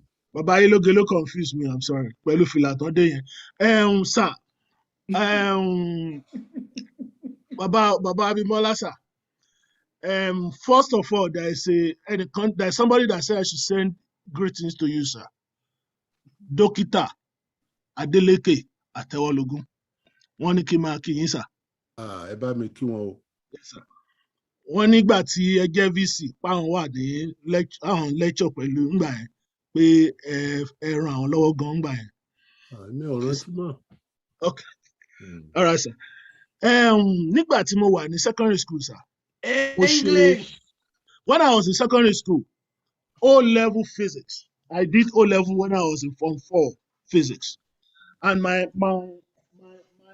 principal at that time was saying, don't you think you will have got more marks if this physics is if this exam is in Yoruba?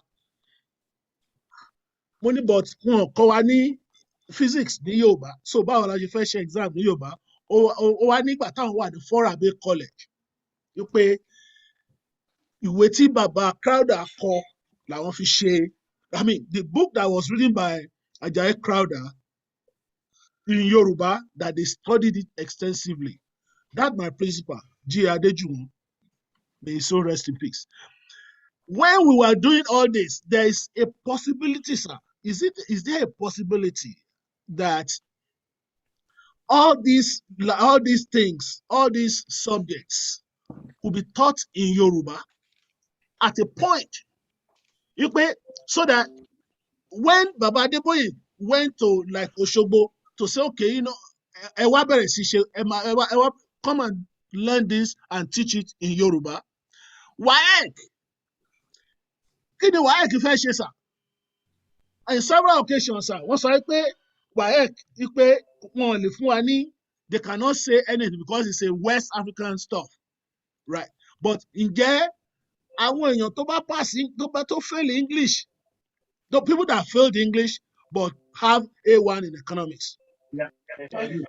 People failed English but have A1 credit in government and history.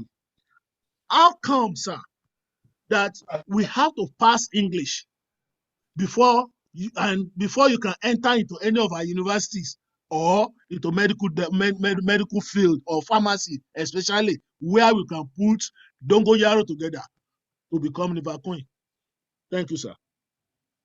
When I was Vice Chancellor in Ife, at that time we had 4 hospitals where we trained doctors and nurses. And we had a department which was part of the Faculty of Pharmacy, where we use herbs and leaves to manufacture chloroquine. There were two medicines, chloroquine, I've forgotten the other one. Camoquine, sir. Yes. All those medicines we don't buy from anywhere. We manufacture our own. And we use them in all our 4 hospitals.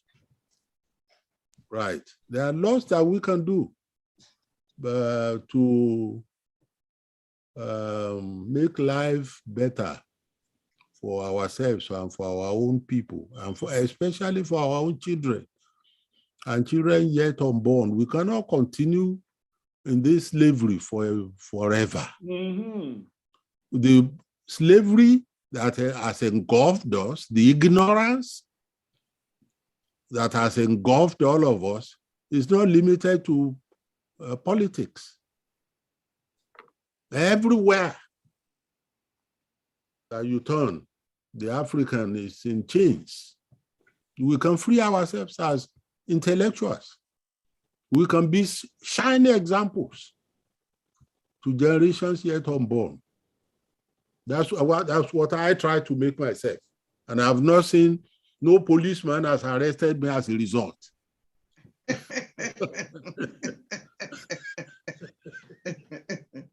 Thank you, Baba. Alagba Isaac Adeyemi, let's go straight to the question. Question, one question, just one question, because our time is fast spent. Please unmute yourself and ask one question. Okay, me only back when you move petty one for a while. Thank you, ma'am. Thank you, sir, for explaining everything you have explained to us tonight. Let's go to the question, please. I am going there, ma'am. The question is, some people go to pastors or imam because of their appearance. Is there a specific way that babalawos ought to appear that will be appealing to people that will approach them for divine inspiration? because the concept of Babalawo is rather fearful, the way they look wretched. You know, I'm not using blanket something.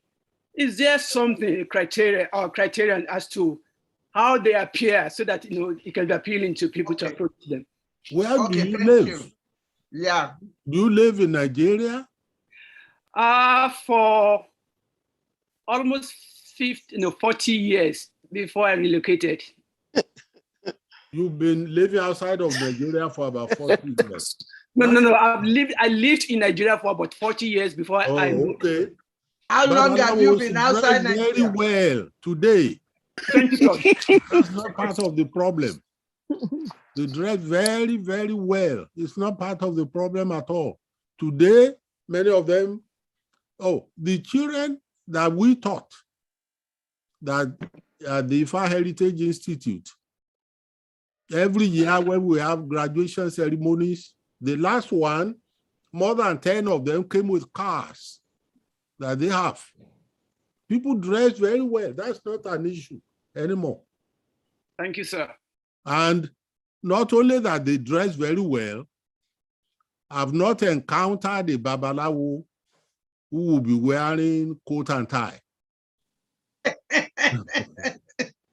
It's not part of the issue we are talking about. That might have been an issue long time ago, like 30, 40, 50 years ago, but not anymore.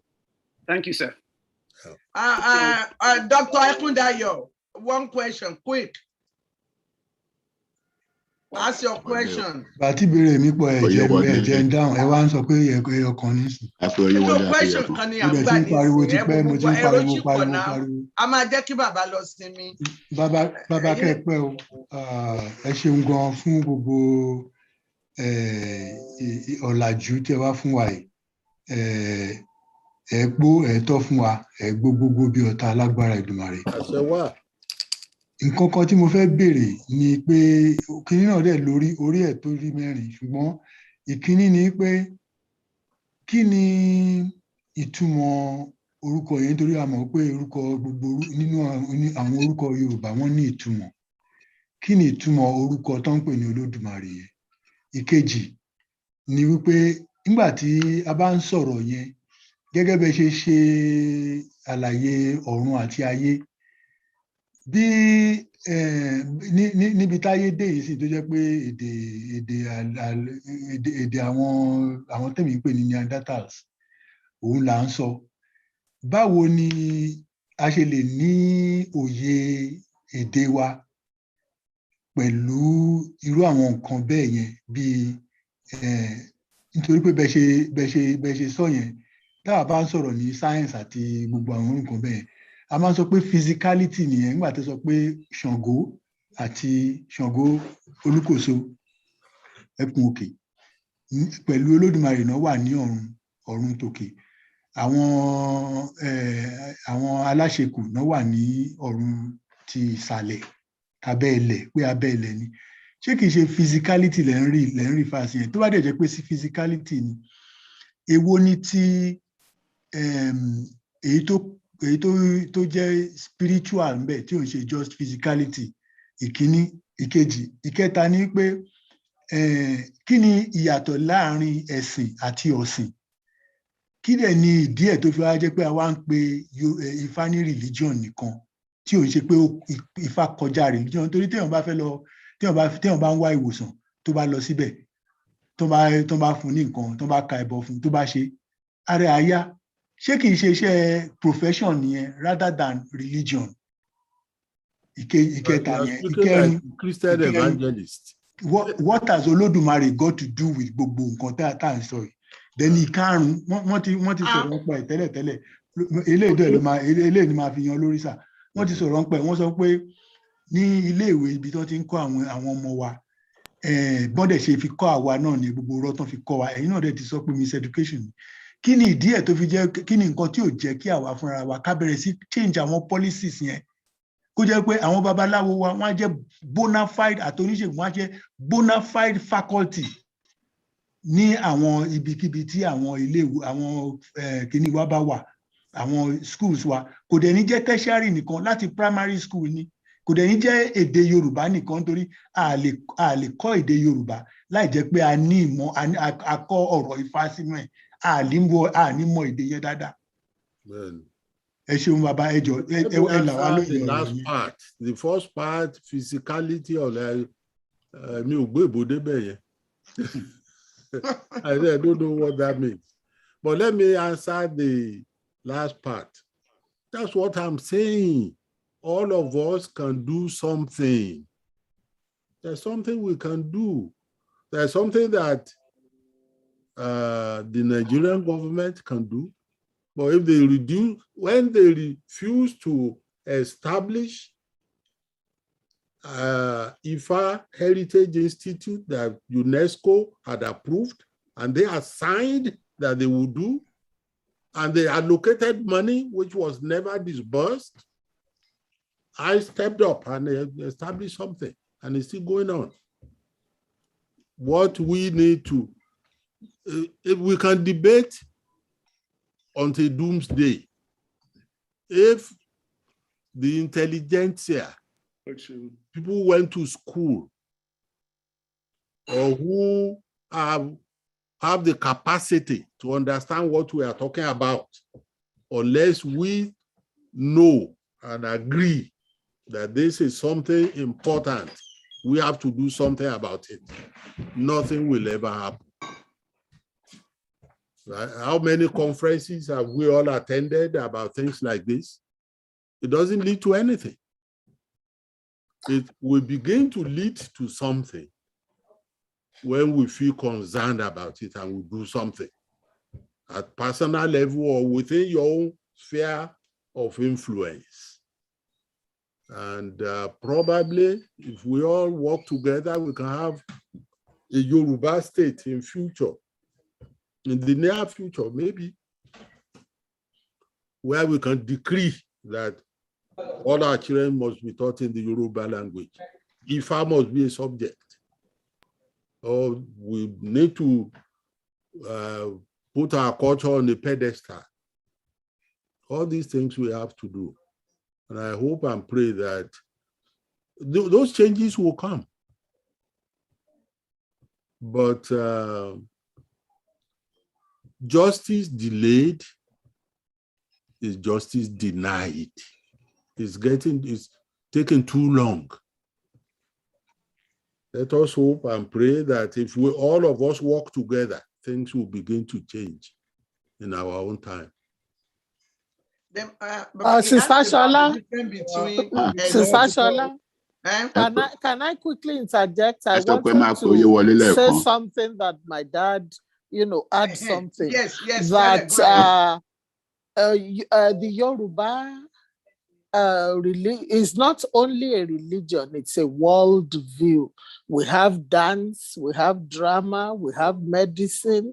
There are so many aspects to the Yoruba way of life, the Yoruba indigenous way of life, because I think that is one of the questions you asked, that why did we say it is only religion?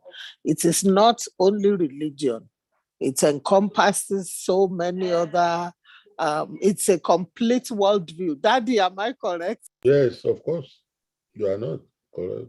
You are correct. Right. So, and then also, when I was in University of Ife, I did Yoruba when I left, but I went back to do law. But during the period that I was in the university, we had two babalawos. Awofatogun, I forgot the other name of the babalawo. They were actually three, but two were teaching me in my class. And Yoruba, all you had to do was to pass Yoruba. You didn't need English to get into that department. During the time that my father was the head of department was when they changed it. So I don't know if that is what they are still doing, but I believe that they are still following in that direction. Soon after I left, they don't have that anymore. The intelligentsia, we are the culprit. We are the culprit. People have capacity to understand, some influence to make changes, but we are doing nothing about it. before our own very eyes, our own culture is disappearing, and we are doing nothing. So he also asked about the difference between sin and sin. I don't know. I won't go into something I don't know. I don't know what sin and sin means. Maybe some other time, if you can call me, maybe you can talk. We don't have time for that. Okay. All right. Maybe Baba Oyewale, you are going to be Egunla to Makengbale. After this, any other person, please test your question. Okay. Baba Oyewale, let's do it fast. We need to Baba wa mo dúpẹ́ o máa ń gbádùn ọ̀rọ̀ yín every time. Question. Yeah. Nǹkan tí wọ́n sọ nípa ẹ̀kọ́ iléèwé yẹn ni bàbá ti sọ tá a bá gba orílẹ̀-èdè Yorùbá. Òyìnbó ni torí àwọn tí ò gbọ́ Yorùbá.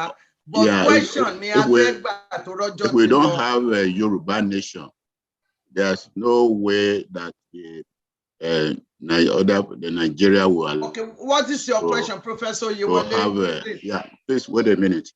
Now, the question that I have is related to Ifa, which is being used to select Obas. There are a lot of what Baba used a word for them, those fraudulent babos who are now the one they are calling to towns to come and help select Oba. My father was very vast in Ifa. He was head of it in our district. And he used to tell us, Ifa o ki mole, Ifa man wojo waju, someone fed joba. The question mi wà náà ni pé tí wọ́n bá fẹ́ jọba nílẹ̀ Yorùbá, àwọn onífá ti ń dá wàhálà lé púpọ̀. Onífá lè sọ pé eléyìí ni Ifá mú, ìka sọ pé ìyẹn kọ́ ni Ifá mú. Báwo la ṣe lè ṣe àárín yẹn kí àwọn onífá má dá wàhálà lẹ̀ láti jọ wọn ní Ifá máa ń wo ọjọ́ iwájú ẹni tí ìgbà tiẹ̀ máa dára ọ̀bí ìgbà tiẹ̀ ti máa rí. Àwọn afiyòkù lẹ̀ fún àwọn afọbajẹ kan lọ mú wọn nígbà tí Ifá bá ti sọ bí ọjọ́ iwájú kálukú ṣe máa rí. Okay. Thank you, sir. Okay. Well, anybody can speculate and contribute, to what you are asking. I don't know. There's no doubt at all that if there is any community where they are still using Ifa to select an Oba, if they are doing that, all those things have changed. They may pretend to be doing it while the candidates would use money or some other influence. Exactly. Right. Exactly. We need to, our ancestors, our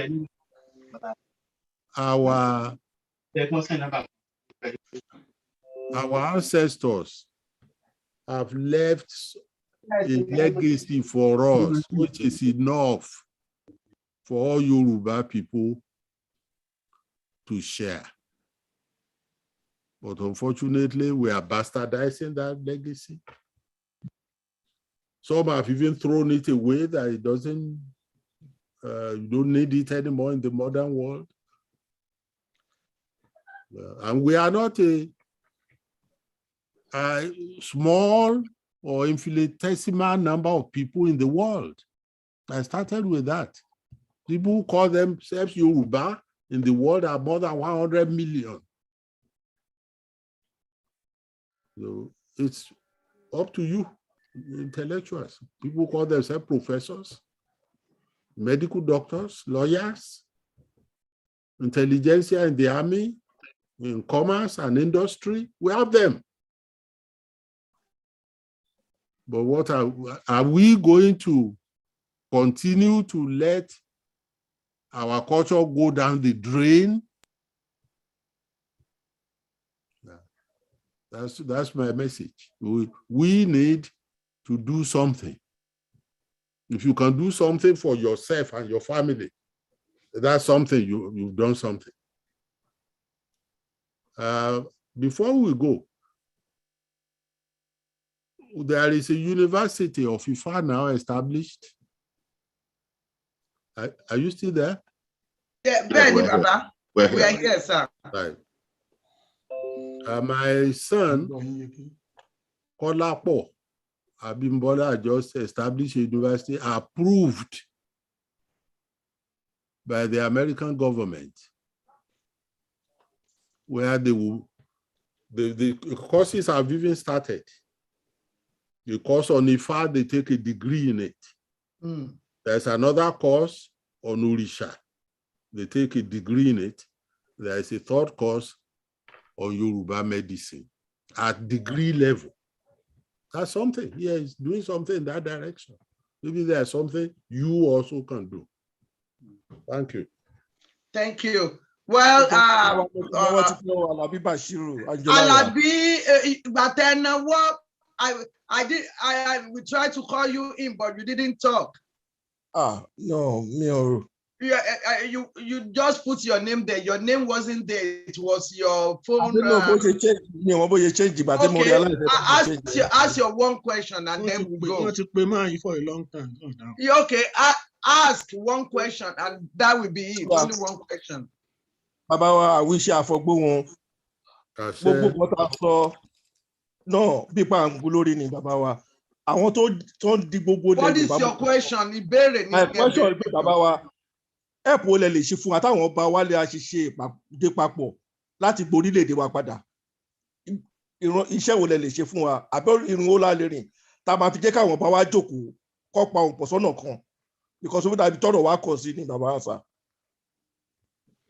I don't know if anybody has that clout. I do have that clout, certainly. Some of the so-called obas are part of the problem. So what we are talking about, if you ask an oba who has converted Kokla and Senka into Islam, we will say you are talking nonsense. So I am talking to intelligentsia, not to obas. I think you are the people who can make a difference. Thank you. So we have learned a lot today. I am very, very grateful to my Baba, our Baba. I wish Gbogbo Agbaye, Baba wa Ọ̀jọ̀gbọ́n Wande Abimbola for almost 4 hours. Torí Ọlọ́run, we have really learned a lot from Baba. And the next time when we meet them, I don't know when that will be. Baba is going to be talking to us about the belief in Ajay and Elereomo by the grace of God. When that time comes, I don't know how to thank Baba for all he has been doing, not on this program alone, but all the time for promotion of Yoruba culture all over the world. It is through Baba that Yoruba culture and religion are known all over the world. And my prayer is, Emi Baba wa gun lórí àlàáfíà àti ìfọ̀kànbalẹ̀ tí Ọlọ́run ti jogún fún wọn lórí gbogbo àwọn ọmọ wọn. So I am also taking this opportunity to thank everybody that has been here for all this time. The Amoye Yoruba and all other people that have participated in this. I'm very grateful to my own dear sister, Olabisi Abike Bere Baba. I'm very, very grateful. I'm going to be cutting it short here so we can go. I'm very, very grateful. Mo dúpẹ́ o bàbá mi, òpómúléró mọ̀já lẹ́kàn. Ọmọ iná ò gbọ́ràn, wọ́n ní akọjú ẹ̀ sómi, omi ò gbọ́ràn, wọ́n ní àfikún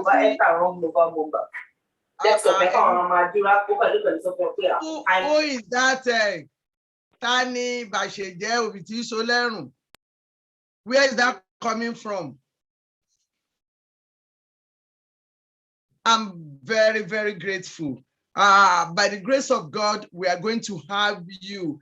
Baba Ema Bell, Benny Beshua, Benny Berry Olori, Atelete Wabena. Elma Law, Elma Bo, El ni Morisha Quenya, Tobani Emma Bo, Leo, ni Devanle, Modupe o Baba mi. Next week, we are going to meet again on Yoruba Gode. Thank you, everybody. Adele Bare and Inakure. All our people who love Yoruba culture, we appreciate your presence here. Please visit us often on Yoruba Gode. We do have English spoken program, so do visit us. The number doesn't change. By the grace of God, we are going to meet next week. Baba, Kepeo. Thank you, sir. And one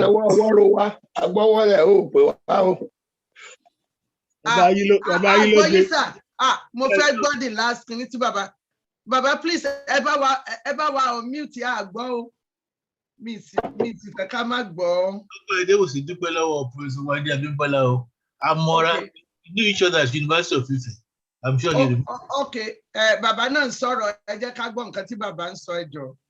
Ó ní ọ̀kàràkàrà ní àdúrà mo fẹ́ ṣe. Ẹ ṣeun. Mo fẹ́ wúre fún yín ni.